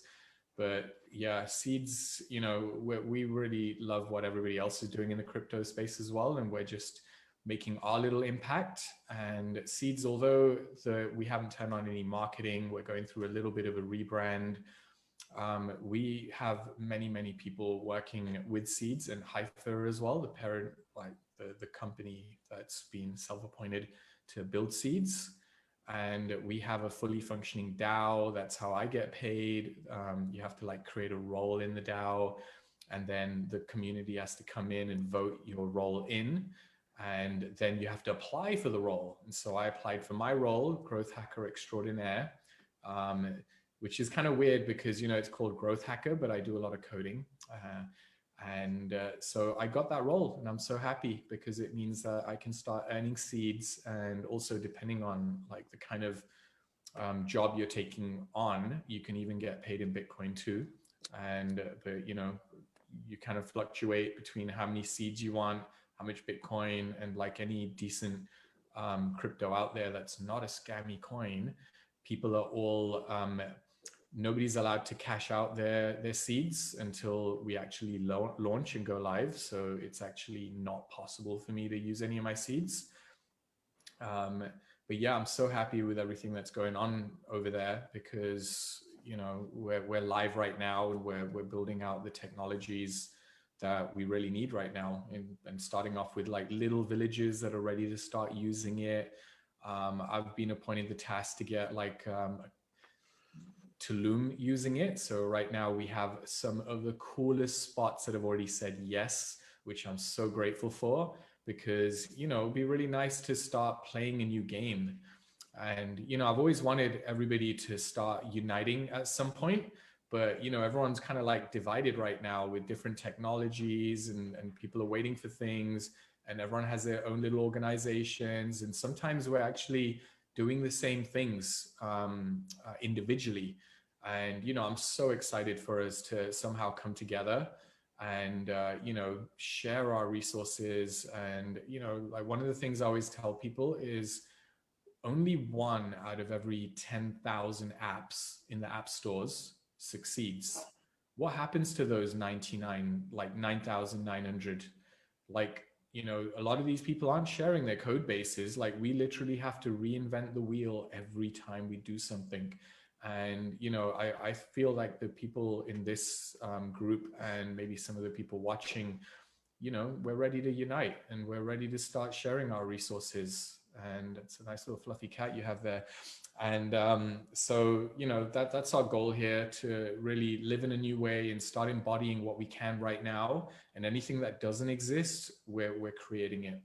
So, you know, I won't say too much more. We're working on some phenomenal things. Some of the things we can't tell you about just yet, but we're excited to when the time is right. So if anyone has any questions, fire away. Otherwise, I'm happy to hear what everyone else is doing. Thank you for the time. Yes, thank you very much, brother. We're actually already talking with Julio from Brazil, also a developer from Haifa. And yeah, so let's continue within this technology. I love it. Yeah, well, like I said, you know, Seeds is live right now. And if anybody wants to earn Seeds, the best way to do it is to take on a role in the DAO. If you want to access the DAO, it's dho.hypha, HYPHA.earth. And there you can browse the roles that are available, and you can start getting paid in seeds. Good thing about seeds is, unlike Bitcoin, you know, Bitcoin is this big jumbo coin, and it's more of a store of value. The reason we say that is because people aren't wanting to spend their Bitcoins because they're going up in value. It's not really money, store of value.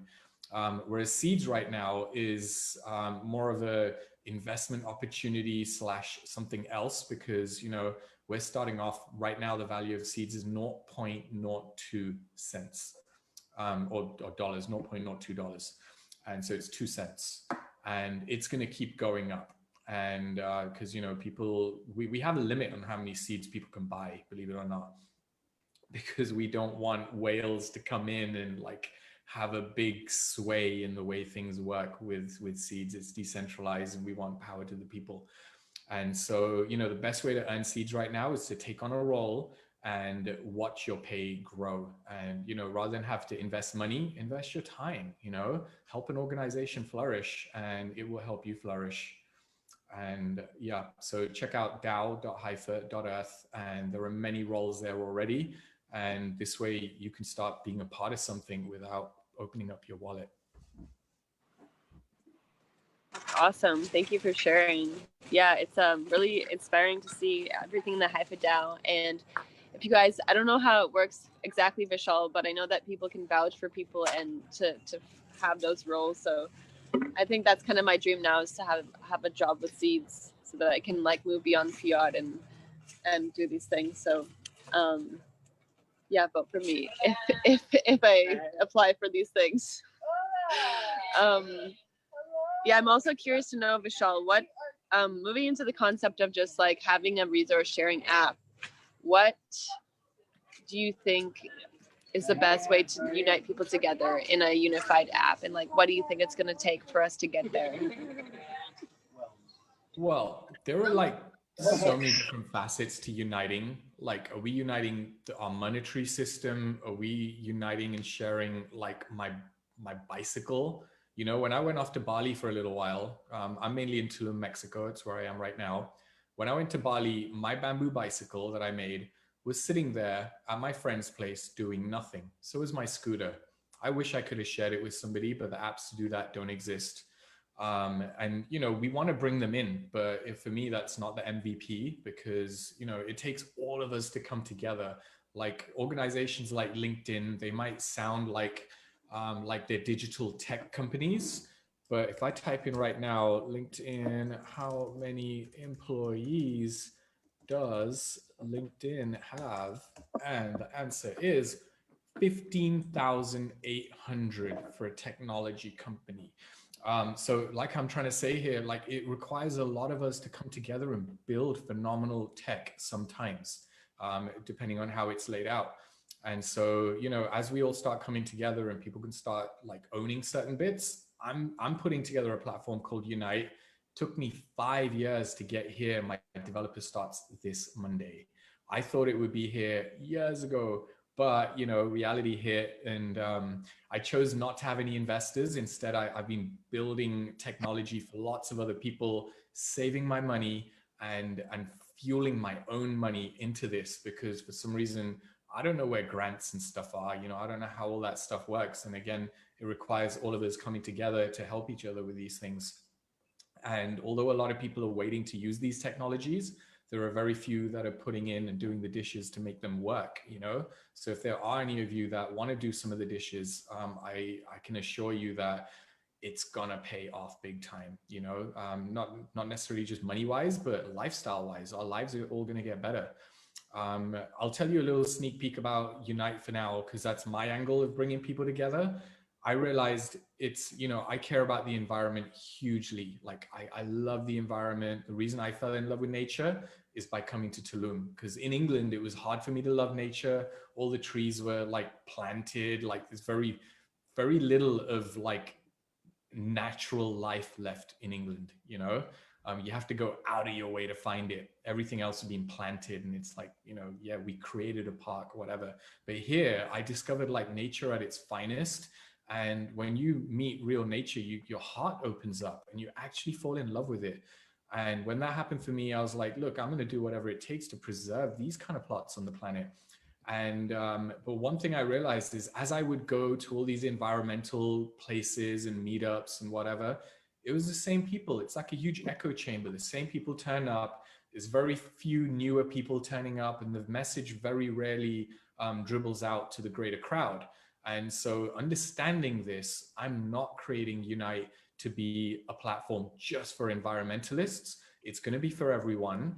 And by making it for everyone, the environmental group will play a huge role in it.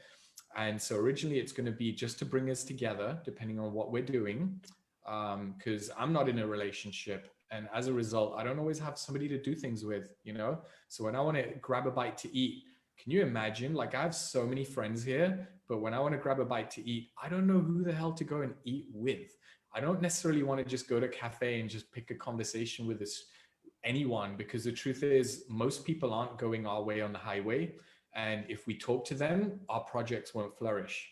But if I was able to go and grab a meal with a marine biologist, with a technologist, with anyone who's into the environment, all of a sudden our conversations can take the next steps and we can get closer towards achieving our projects, achieving our dreams. And for me, my dream of potentially waking up in a beautiful bamboo dome as my bedroom and walking out to a village surrounded by people I love and that love me. And so Unite originally is just a gathering platform where people will be able to gather, turn their little village or city into a permanent wellness festival. So wherever you go, there could be a tea ceremony happening somewhere. There could be wellness practices happening. There could be a co-working space happening. I'll be hosting co-working spaces in Tulum through Unite. And then, you know, you'd apply to join my co-working space and it will tell me what's in your profile. Be like, hey, this entrepreneur wants to come and join your co-working space. Hey, this marine biologist wants to come and co-work with you. And it'll be a beautiful way to start just gathering together to take the next steps. And, you know, although I'm not affiliated with the United Nations, I love what they've done for the global goals. And so, you know, I like when people create organizational methods like that. So all of a sudden, hey, you want to save the coral? So do I. And we're going to be co-working with these people or drinking tea with these people and eating with these people. And, you know, I think that's how we start uniting. I think that when it comes to uniting, it's all about how do we take the first steps from where we are right now so that we can get to where we really want to be. I do like to envisage where we really want to be as well. For me, it's obviously a regenerative village. That's my ultimate goal. And that's why I make sure that the steps I'm taking immediately are somehow related to where I really, really want to be. So again, that's what I'll share for now about my little aspect to uniting and sharing resources. And it just comes like that. And in the future, we really hope to be able to share everything. I want to be able to share my bamboo bicycle. If somebody's coming into town and they don't have a bicycle, I would love to share it with you. But the means don't exist just yet.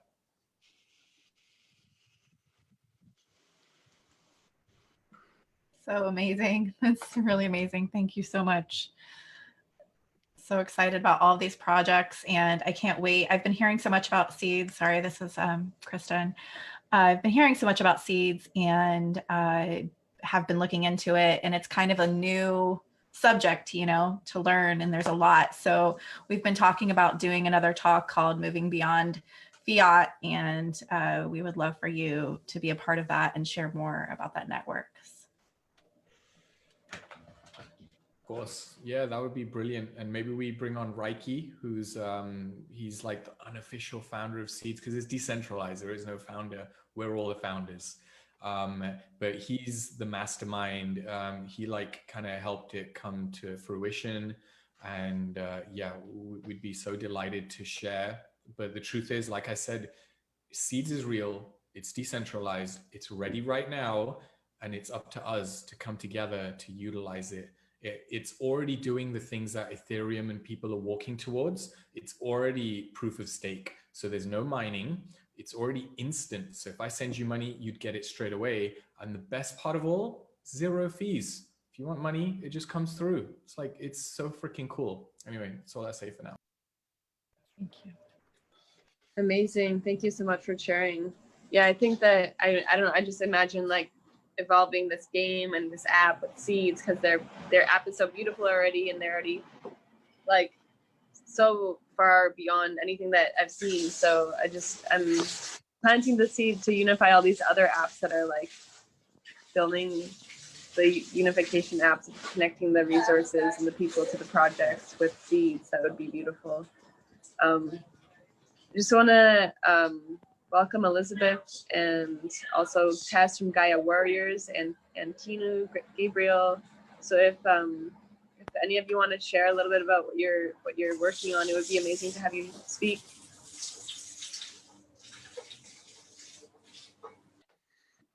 Aloha. Is this heard at all? I just want to make sure. Okay, great. Thank you. Could someone give me share rights, if that's at all possible? Thank you all so much for your beautiful just light and expression. Just want to give thanks and anchor that in. Much appreciated. I am a part, my name is Keenan Gabriel, and I'm a longtime astrologer, yogi, conscious, community plugin, starseed, whatever you want to call it. And right now I'm working in the capacity of the Jedi Alliance, which is it's forming right now. And what we're forming into is like a middle piece for what a lot of people are speaking on. So I just wanted to present some things that we're doing and kind of give a verbal image of the format. Because everyone seems to be kind of talking about it, and I think it's kind of a perfect plug-in for a lot of what people are talking about. And if you guys want to get with me or Jonah Lyon or any of our team, you can get with us later. But probably we'll be contacting all of you fairly shortly in 2021. So let me go ahead and just do that and just go from there. Give me 1 second here. I'm just going to share what I have open in Google Chrome here. Okay, so like I said, we are an organization that we're essentially Elizabeth Herald into the waiting room. I'm not too sure that's about. Okay, great. So yeah, we're an organization. We're called JA, or the Jedi Alliance. We have 2 sectors. We have a Jedi sort of training camp that is for like youth and children, youth empowerment, that we're calling the Jedi Academy. By the way, this is DGEDI from the ancient Egyptians, not necessarily the movie, though they popularized it. And then we also have the Jedi Alliance, the Jedi Academy and Jedi Alliance. So the Jedi Alliance is actually all of us here on this call, and the many of us who are doing these things. And as Vishal mentioned, right now one of the challenges is communication and connection. And so what we are creating right now is essentially a middle piece that I learned. I was a network engineer, so I studied networks and I worked in them, and I basically ran the internet. And I was really trying to figure out how I could use that for the conscious community. And so right now what we're creating is essentially what's called in the network world, it's just called like a mind map. And so we're creating a mind map, and I'll show you guys this image. Hopefully I have it up here. Yeah. So we're creating this mind map of all the different organizations, like a mycelium network, like a brain. And we have different people who are working on this. I think even some of you might be on this team, and we just don't know it yet, because you're maybe more of the math side, or you're more of the actual mapping of all the different organizations, all the different universes and galaxies. But the idea here is that every single one of us is a cosmos in and of ourselves, and so we create our own mandala of peace on Earth. And so we want to be the connector piece for all the beautiful mandalas that are out there.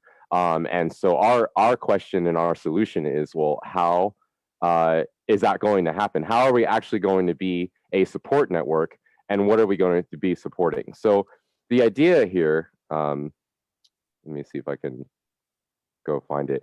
The idea here is to use all of these principles in calls and quests that we have for people. So all the principles that we kind of use in our work with the rest of the collective, communal effort, radical inclusion, participation, radical self-reliance, consent, all these different, regeneration, immediacy.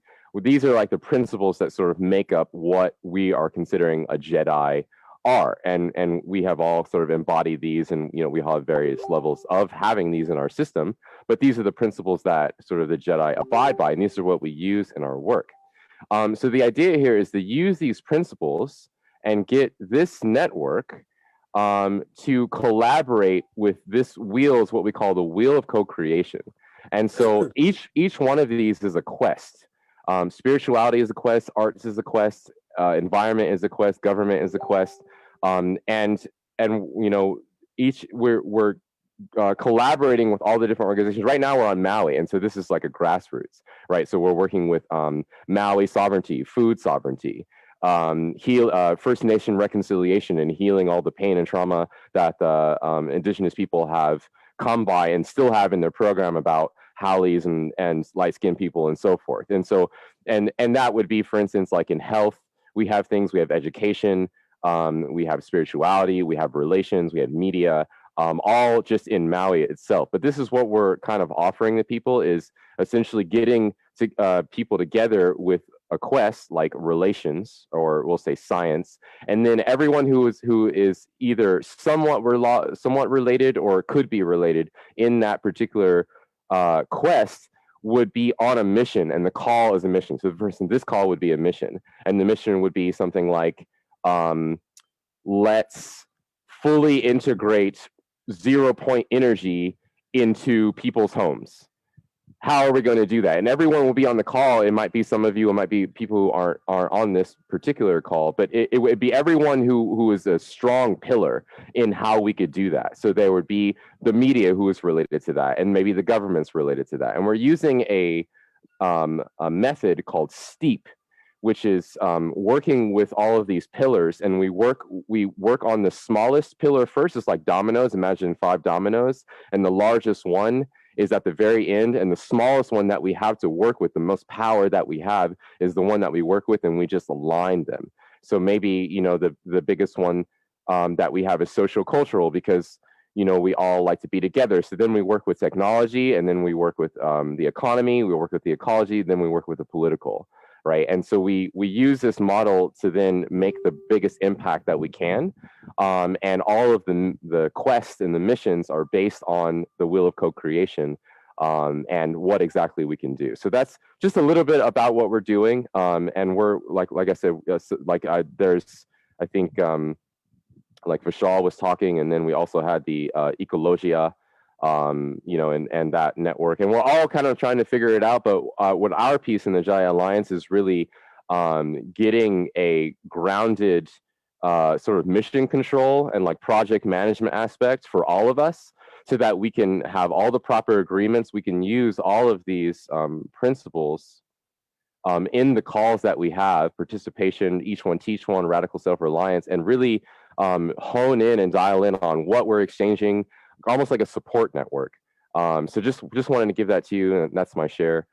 Thank you so much, and hopefully we'll talk to you, all of your faces, see all of your faces very, very soon. God bless you. Wow, thank you so much. That was incredible. I can't wait to learn more. Are you going to be presenting during the conventions? Yeah. Awesome. Yeah, I'd love to drop in on that. This is Elizabeth. If I could follow him, it seems like a perfect segue. Thank you, Gabriel. Can I have the ability to share screen? Thank you, Glo and Danielle, for this invitation. I really am just thrilled that everybody is here and committed and following their impulse, their evolutionary impulse, and making shit happen. It's wonderful. So I'm gonna the wheel of Gabriel. Can you? I'm gonna stop your screen share there. I love your icons. So I'm gonna. I actually have this, which I call the abundance model, and I worked with Barbara Marx Hubbard. That was the origin of that particular wheel of co-creation. And so I kind of took her wheel, which is viewed from the side, and shifted it a little bit to look straight down the pipe of creation. So being able to put the toroidal model, and in working with Barbara and working with another woman, Nancy Poland, who has what she calls the architecture for creating the new world, this model formed. And what these are what I call the watershed wisdom councils, because I relate to so many people. So many of us came to this realization when we were young. It's like it's always been in us, right? It's part of who we are and how we express in the world. And if we've been able to retain any of our authentic self, we have this urge and this impulse. And in my, I'm one of the elders on this circle now that grandmother Florida Mayo is not on, and it's just such a joy to see this gathering and see this building momentum, because I've been waiting most of my life for this and working towards it. And so the Watershed Wisdom Councils are social architecture, but they're more than that. They're really the how. Like, however many years I've been in this, there's always the question, well, how do we do this? How do we really do this? How do we really do this? We've got so much inspiration.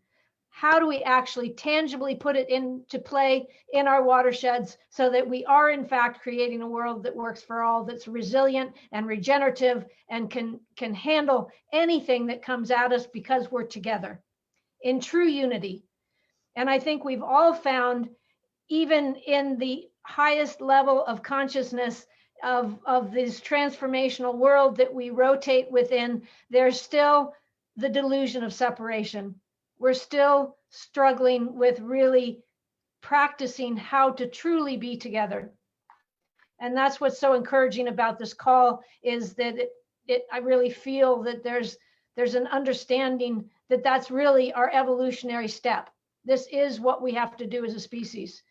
And so in my journey, I've come like this model. So Barbara Marx Hubbard got her model from Buckminster Fuller, his 12 around 1 model. And I've changed things slightly, and I could even change it some more. This wasn't created in a vacuum. It's created with Barbara's influence, with Nancy's influence. Nancy and Barbara both had these Nancy called it the whole system array, and Barbara calls it the sectors of, the sectors. And so I kind of put it all together and really saw that what we needed was the how.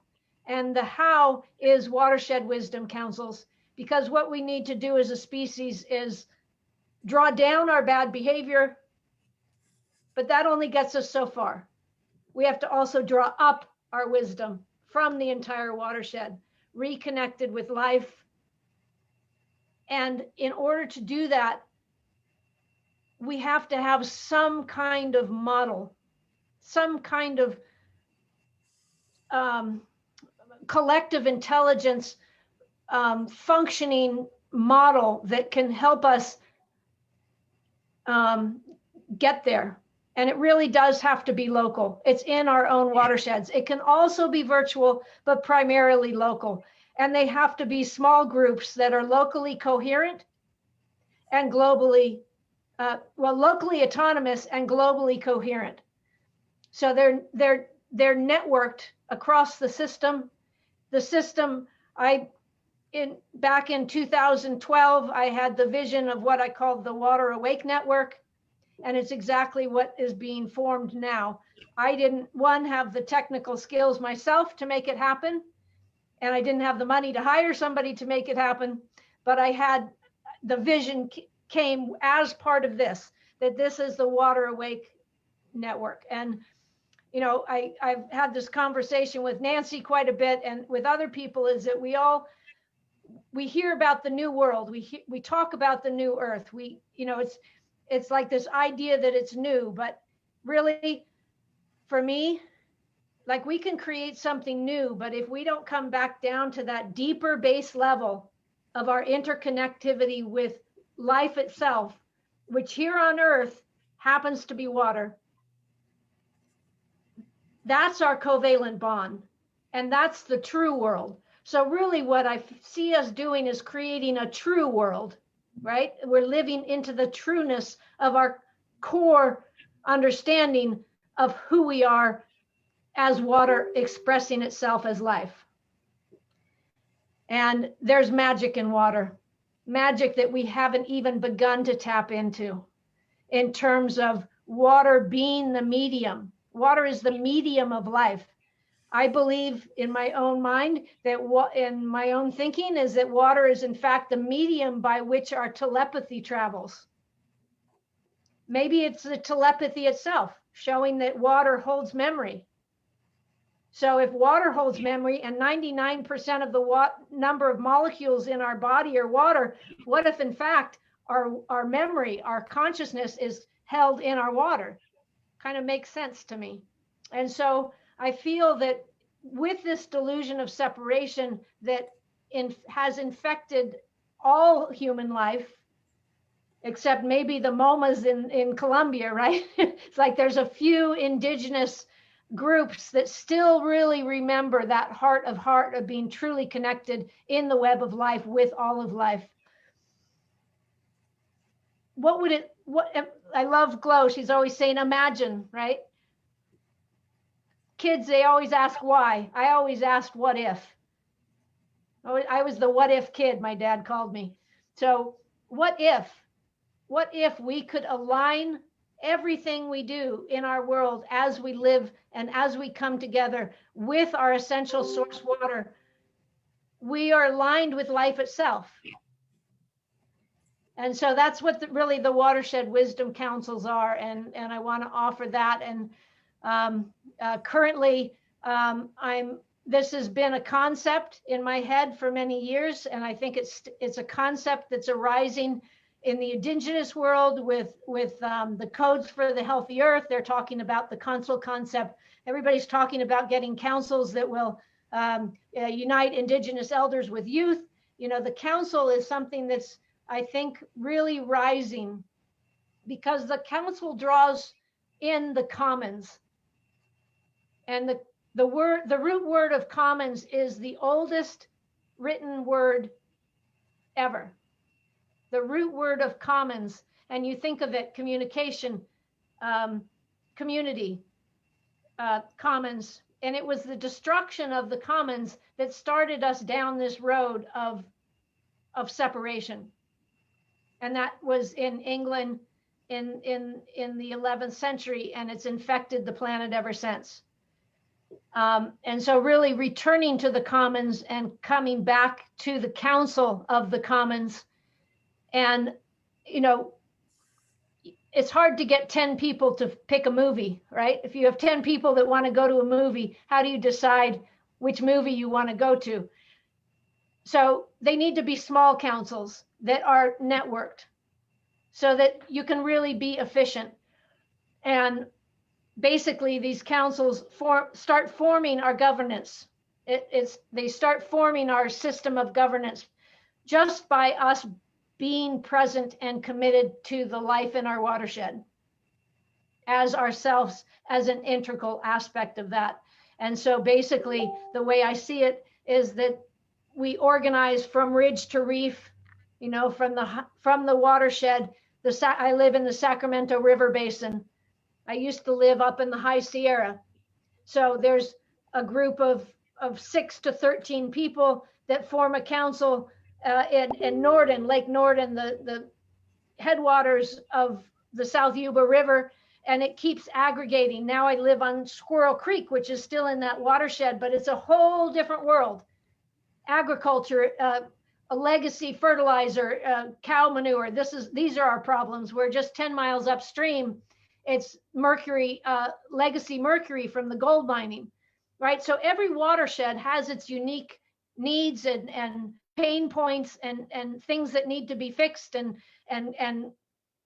you know, we have the agriculture, but we don't have the hydropower, right? So there's all ways that we could really start aggregating this, and the core council is really in the center, which is those 6 hearts, and that's the watershed council. But then there's a whole network of other local councils of governance or health and wellness or arts and recreation. And so this whole system that is waiting to have an audience. And so I'm happy to share this, and I'm really interested in almost everybody that's shown up on this call today, and wanting to see really how this can serve you and how I can serve what you're working on with regards to this this concept. And you know, it may always stay a concept, but I do see it as something that could, in fact, in time, become an oceanic parliament, right? Where every watershed on the planet's voice is heard. Oh. So I'm going to end there, and there's lots more work. Many people here. I'm working with Soul. I've worked with Glow.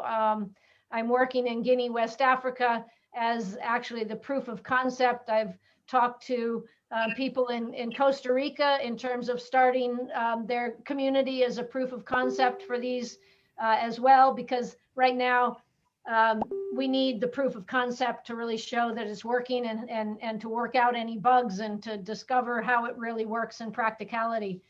And then my own Sacramento watershed, but I keep getting calls every day of other people that need to address the issues in their watershed, specifically around water.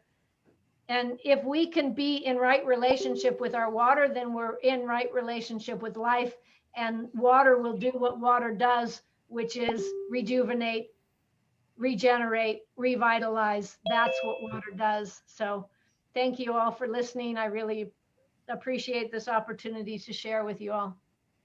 Thank you so much, Elizabeth. It's amazing Love to you hear you both. speak. Love you.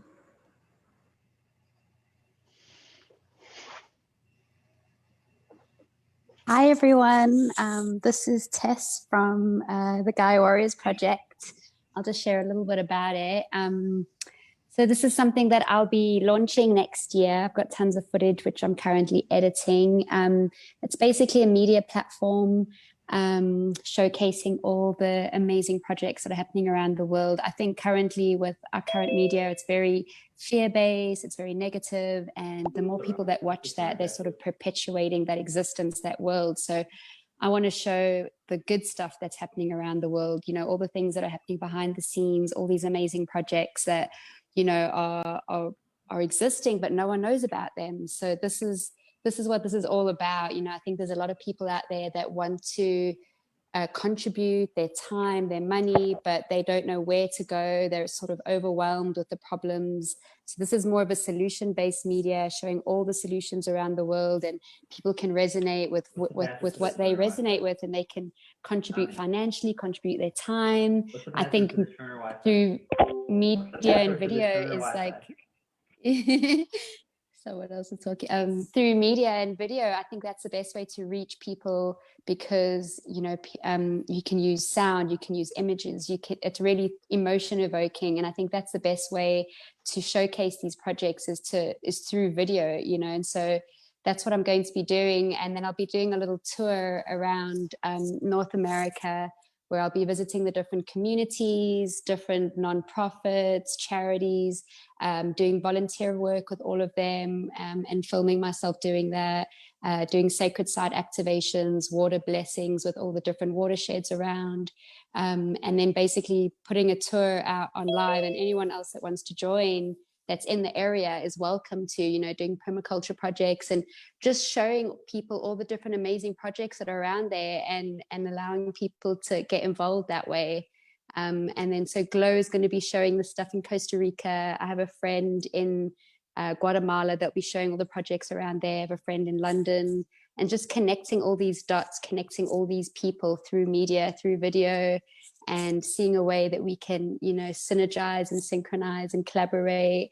I think it's a really amazing way to just connect everybody through something that's, entertaining and emotion evoking.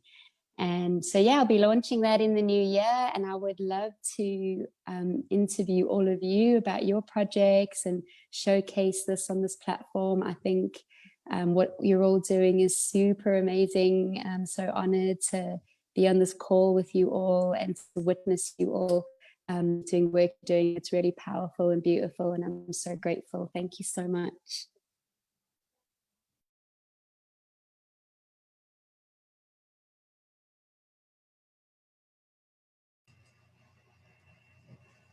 Glow, are you still here? Glow. I know I'm not sure if there's anyone else that was waiting to go, but our partner Sadiq with Earthwalk just jumped on. So if no one else was waiting, I feel like it's a perfect moment to parlay into how we are continuing to weave this on into these next 12 days leading into the convergence and the solstice. So I'm gonna take it away, Sadiq. Sure, and thank you. And what I like welcome to, I walked in or stepped into the space in the middle of Elizabeth, of you sharing the beautiful web that you had painted. I know that my heart lit up, and I just want, like, for a number of reasons. I know you and I were on the phone just the other night, and you were hoping to share with me. And as you know, I'm kind of rushing along and with all the things that we're organizing at the moment, and wasn't able to see it then. And when I just want to say that how touched I am by experiencing what it is that you've put together there, and how excited I am to dive deeper into that conversation with you, because a lot of what I saw you mapping out is very similar to what we've been mapping out at Earthwalk. And we even use the term global core councils and all the same downloads. And so the thought that came to my mind was like, I look forward to the collaborating and the synergizing of allowing those dreams to come, yeah, exactly, into strong manifestation and being. And so also just want to say thank you to the Greater Collective for hosting this space, and I wish, and for weaving in and allowing me to come in here at this last minute to share the ways in which we're weaving. We've been working really hard on in other rooms right now with Earthwalk, preparing for the next 12 days beyond today. The ignition point is, I think, what I'm gonna dub the Greater Collective as that point of, like, really spark.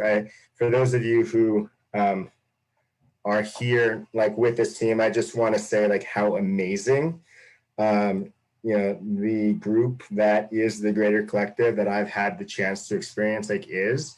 And I just want to like hats off to all of you for just your big hearts, your big vision, the love that you have. And it's, we've only been working together for like a week now. And it feels like it's been a month or so beyond. And just want to say thank you for what you're bringing in. So as far as the greater weaving and kind of dovetailing a little bit off of what Elizabeth was sharing is, as far as the conversation of like bringing that into manifestation, what we are doing in partnership with the Greater Collective and other organizations starting tomorrow night at 5:55 p.m. Mountain Time. We are going to be launching a 12-day journey into the 12 sectors of society, or as we're calling it during that time, into the 12 realms.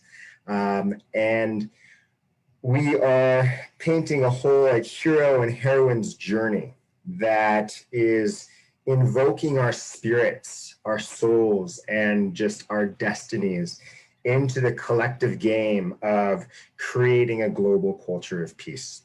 We're going to start those 12 days Friday night by a quick introduction of what it is that we're doing, what the context is going to be, how we grapple such a large question of how do we create a global culture of peace. And we're going to be introducing a few pieces that we feel are integral in that process.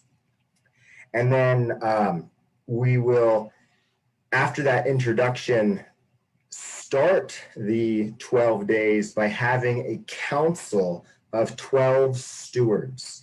So each realm for these 12 days will have a steward of the realm and 6 representatives per realm.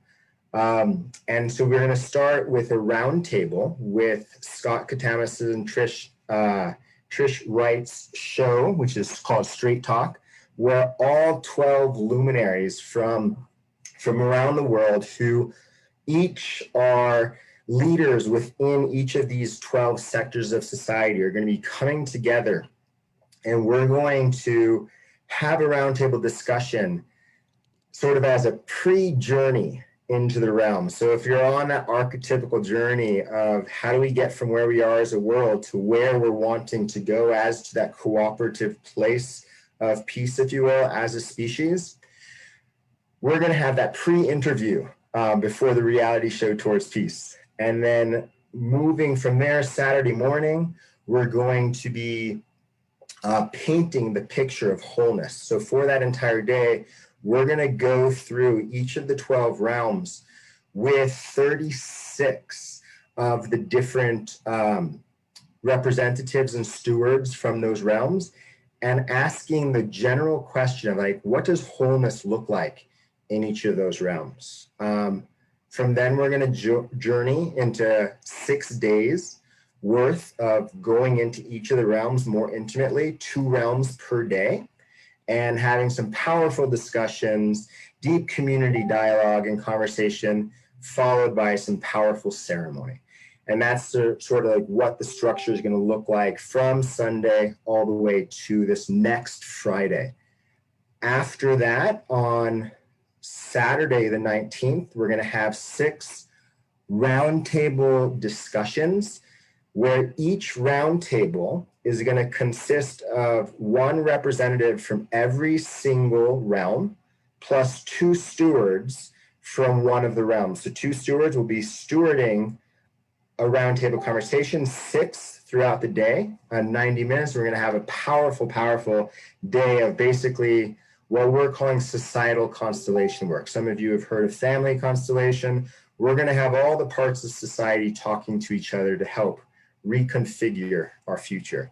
And then moving on from there, we're going to also Saturday Night Alive with some really powerful guests. We're going to be focusing on the harmonics of relationship, so forth and so on. And then Sunday, we are weaving all of this together with a big ceremony. So if any day is the day to really put on your calendar, Sunday, 10 a.m. To about 3 p.m., we're having some major festivities. Lynn McTaggart, all the realm stewards, all the realm representatives are going to come together for a very powerful weaving, followed by a solstice ceremony, fire ceremony, and a masquerade dance party. So there's more. It's really full and packed, and it's a very sacred weaving. You can find more out at earthwalkunited.org. On the front page, it lists through all the different days, and that interface will be really easy to access. And yeah, we look forward to playing the game of peace with you and to creating it with you. Thank you. Thank you so much for including us in the whole person convergence and for you being here to share that. Can someone mute Rachel, or Rachel, can you mute yourself unless you wanted to speak? Rachel is actually going to be one of the presenters at the whole person convergence Awesome. on the last day of the convergence. That is awesome. Well, that must be why she popped up on the screen. You needed to mention her. So did anyone else, do we miss anybody? Just want to check in. I wanted to share this, these quotes in this story from Elizabeth Gilbert, who did Eat, Pray, Love, and also Big Magic, which she talked a lot about inspiration. And she tells the story of how this story was coming to her, and she kept failing to write this book, and there's just these crazy details, and she ends up synchronistically running into this other person, and they connected, and the person was telling her about this idea. She said they had a connection moment, like they hugged and they just did a European kiss, and she said she felt like there was this transmission, and this lady later on was telling her about this book that she was going to write, and it was almost exactly the same.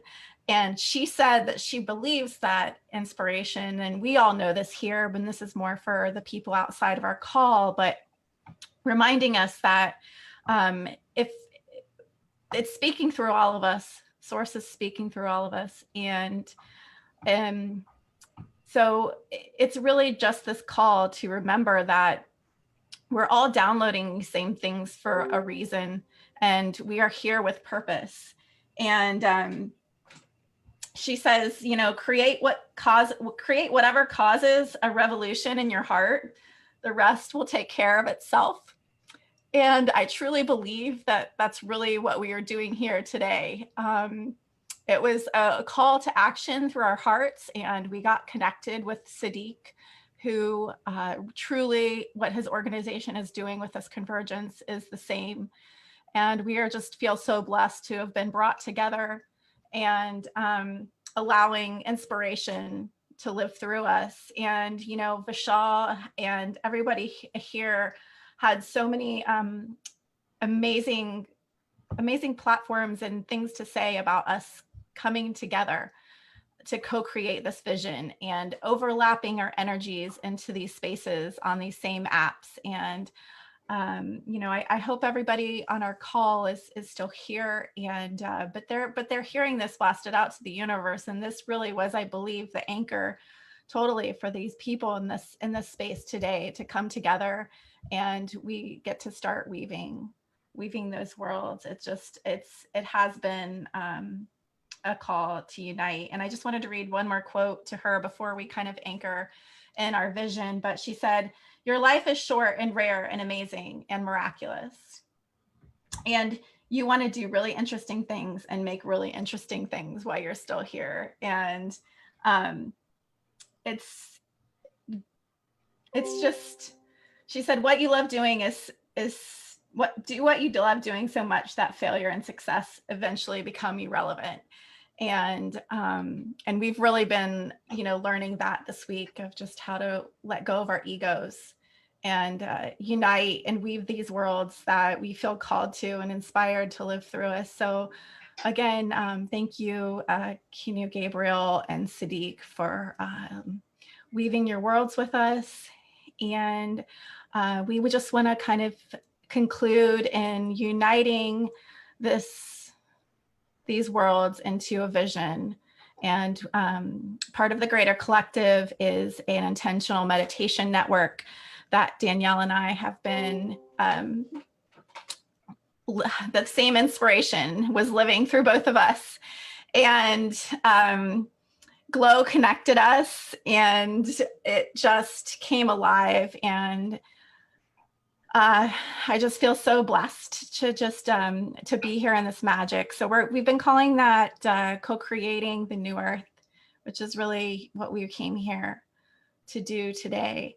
And yeah, we're gonna have our YouTube channel forming to kind of, you can come and gain all these different meditations and visualizations that we've been doing, leading this new earth vision. So if no one else has anything to say, I'm just going to kind of do a chime and just ground us into this visualization meditation.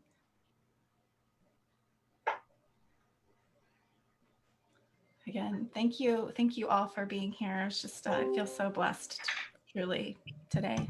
So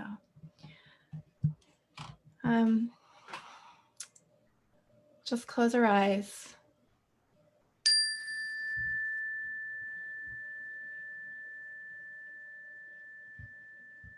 Drop in,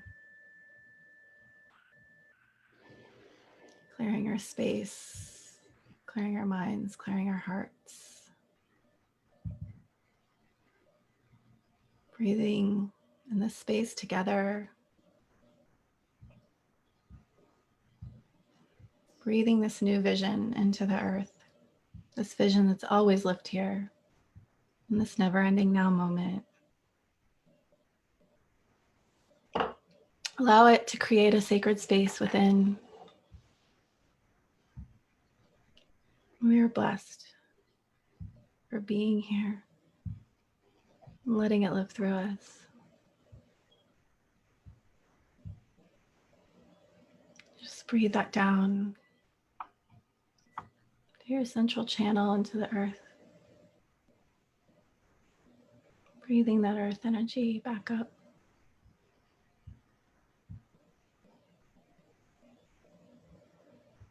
Clearing all of our chakras. Elevating us to the ether. We are all one, united, synchronized in this global vision. This meditation space here today that we've collectively harmonized and co-created. We send this vision down into the planet to connect to our watershed. And we imprint the information and memories of it into the water to carry it into every region, every realm, every community. We are all drinking this water, filling us with spirit, filling us with this vision of humanity. Us all coming together, uniting within, and working together to build what's without.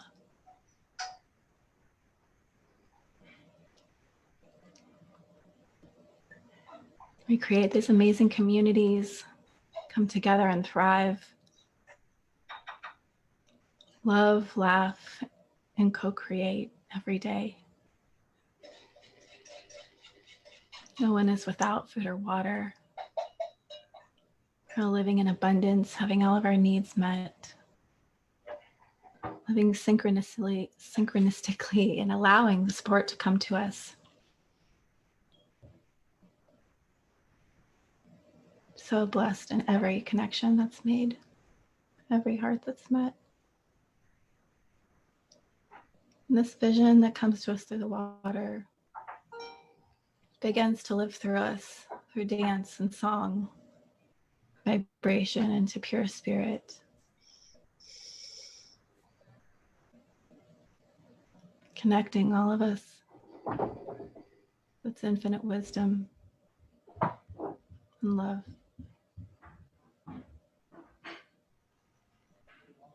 We begin to bring all these projects to fruition, and these communities start popping up all over. We meet all the souls that we are meant to bring to us. There's no fear, there's no lack, just perfection.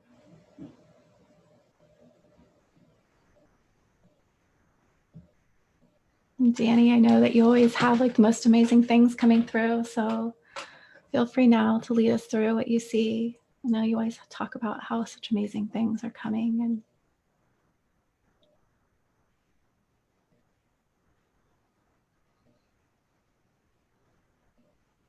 As we're grounding ourselves and breathing in our power, connecting more. it's hard to hear you. It's hard to hear you. Sorry to break the flow. Oh no. You It's hear me always all better perfect. now? Yes. I'm Yay, sorry. there you are. Now I'm watching the opening, the whatever it's called. Yeah, yeah.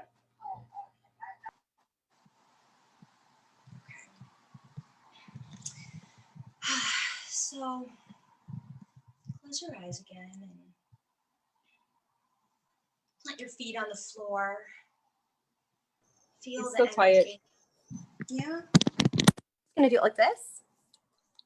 Is this okay? Yeah, I'm sorry. All right, so as we plant our feet on the floor and we connect with the divine, we're channeling all the energy, all the healing, all the light into our being. This light energizes us, heals our body, our mind, our spirit. It's helping us to see gifts in ourselves that we never knew we had. We're accessing power that we had no idea that existed.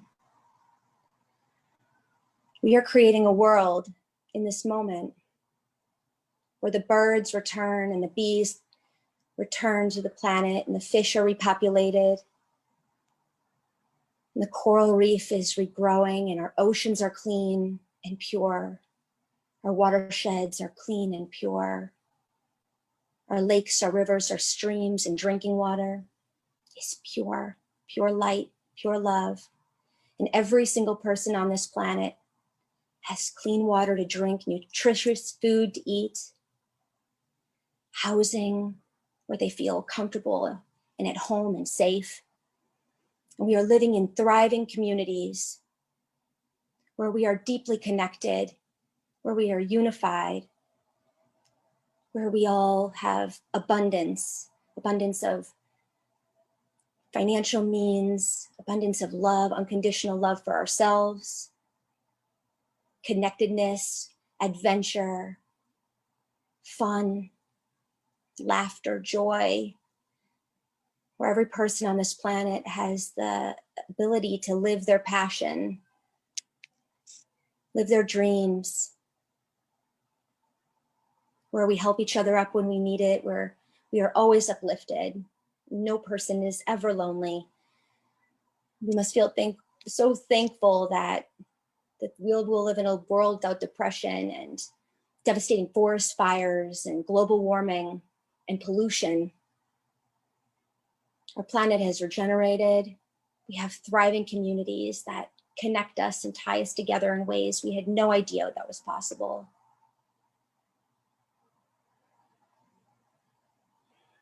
And our power within us keeps growing and growing. We can see more light. There's more light that radiates from us. and it is infectious. It spreads all over the planet, in every dimension, in every universe. This light can be felt, and it spreads all the time. It comes directly from our hearts, directly from the divine. We have been born and we are on this planet for this exact moment right now, where we are meant to come together to create something that would be impossible for any of us to do alone. We successfully regenerate this planet and connect every human being, and that is something to feel so, so grateful for. So thank you for being here. Thank you for being you. Thank you for shining your light, for sharing your joys.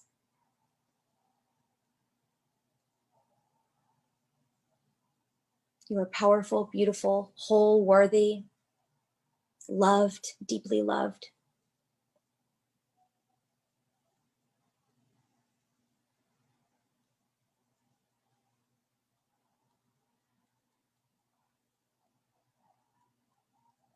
Now we can let all that go and just trust that the universe is working on it, that what we envision now and in the future, it's created on some level, that it already exists, that what we've worked hard for and what we were born to do it's here in this present moment right now, already with us.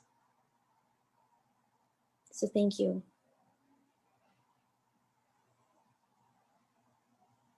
Namaste.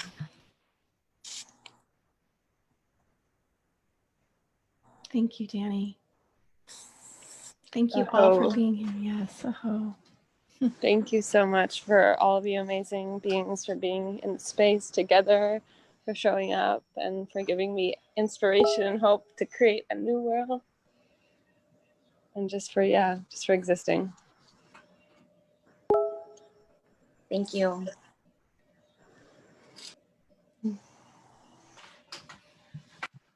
Well, oh, go ahead.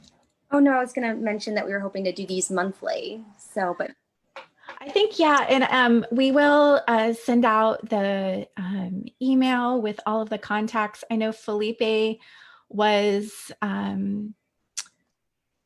projecting that we could all join in some groups that he's been joining into. And they have a lot of calls weekly. So let us know too if this speaks to you weekly. I know that there's no time like now, and there's a lot happening in the field and in the cosmos that's really catalyzing us and asking us to keep walking with these ideas and bringing everything through to a fruition. And the 12-day whole person convergence is really making that happen. So look for some contacts from us, and also we are going to be bringing this all together in April again for Earth Week. Yeah, great.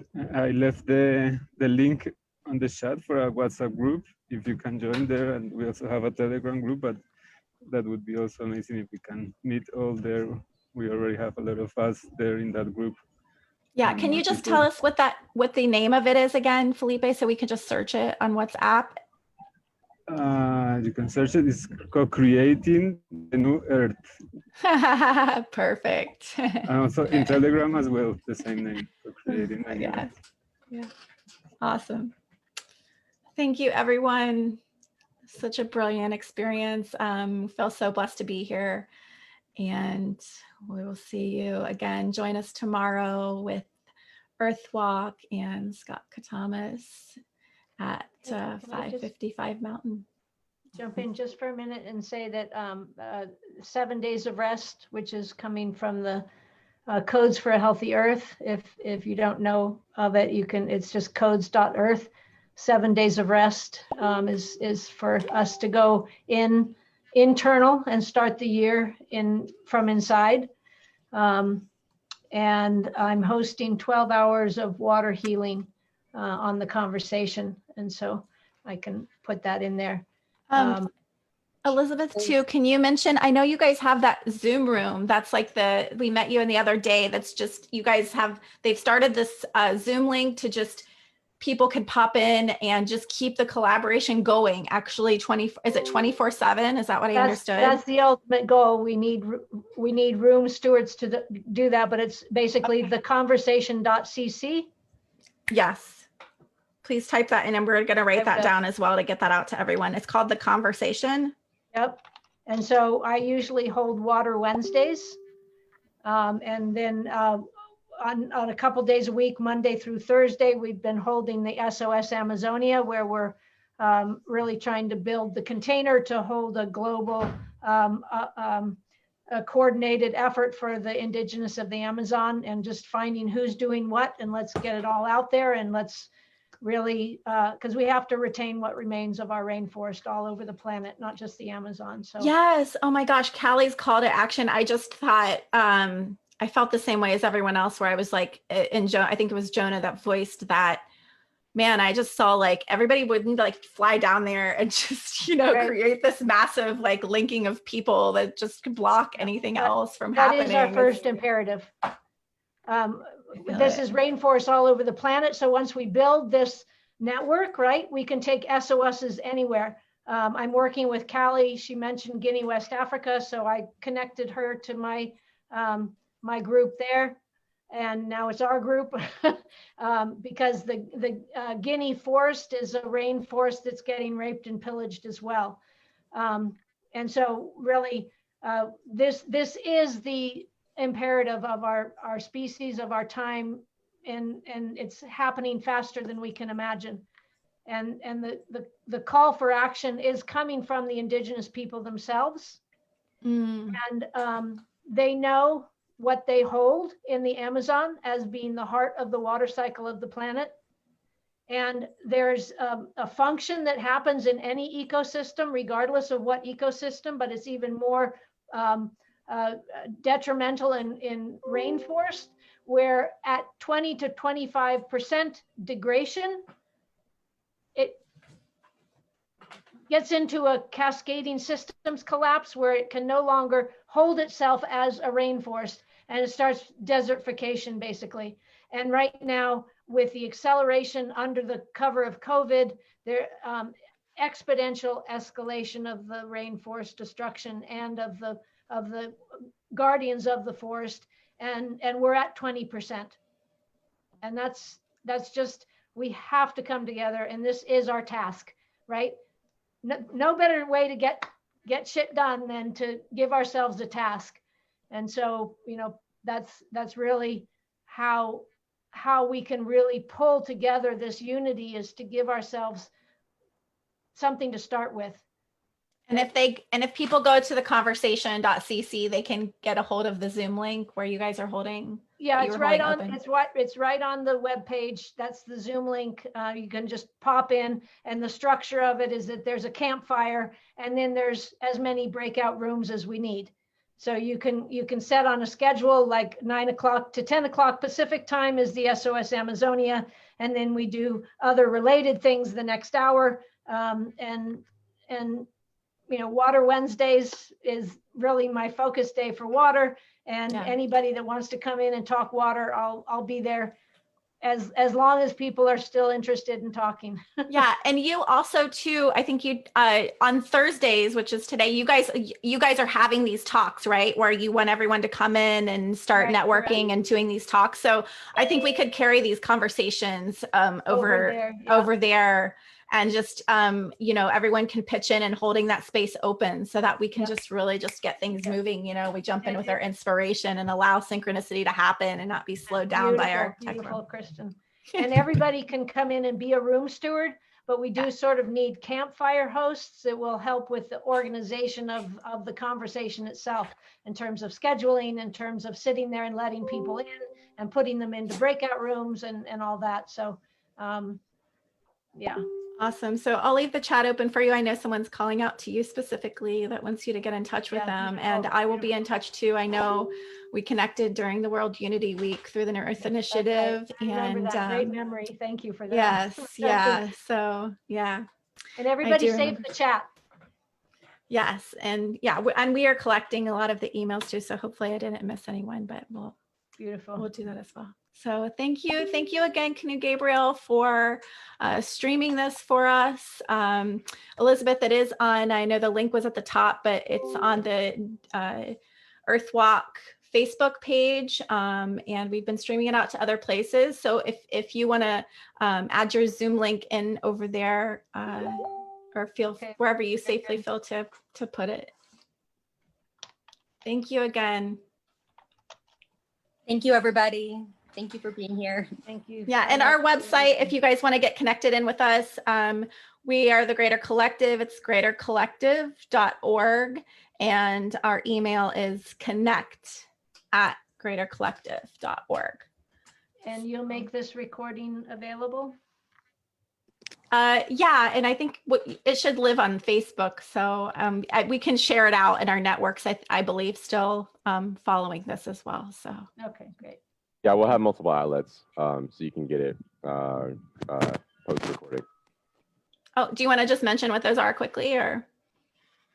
For one, it'll be on Facebook. There'll be a YouTube link also created. There will be a Google Drive, likely, that you can download the video, and we might think of some other ones to share it. But it should, if you have the Facebook link, that's all going to be linked on the Facebook. So yeah, you should be able to get it all there. Yes, awesome. Thank you. Thank you guys for being here, Vishal, Andy holding the space, and Danielle and Elizabeth, all of our Gabriel, all of our other stewards that are here. I can't see everybody, but we appreciate you, really appreciate you. Thank you, Kristen and Danielle and Glow. I know y'all put in a lot of hard work these last weeks since we connected with the whole person convergence, and I just really want to honor that. And this was amazing. It really brought together a bunch of beautiful beings, and it was an honor to witness everything everybody had to share. And thank you.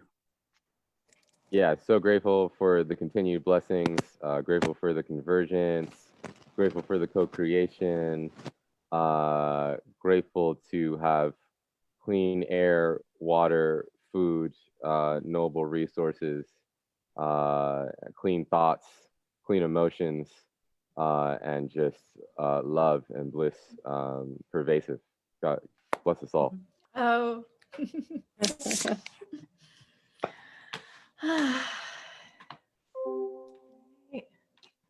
Thank you. I think that's all she wrote. Appreciate you guys. Feel free to stick around after the recording stops.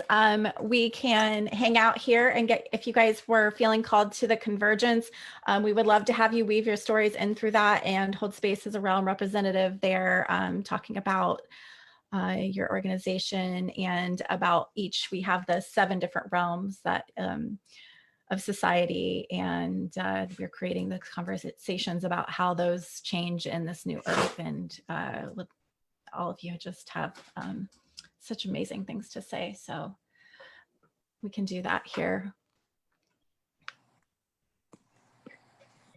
Are you recording, Andy? Is that your?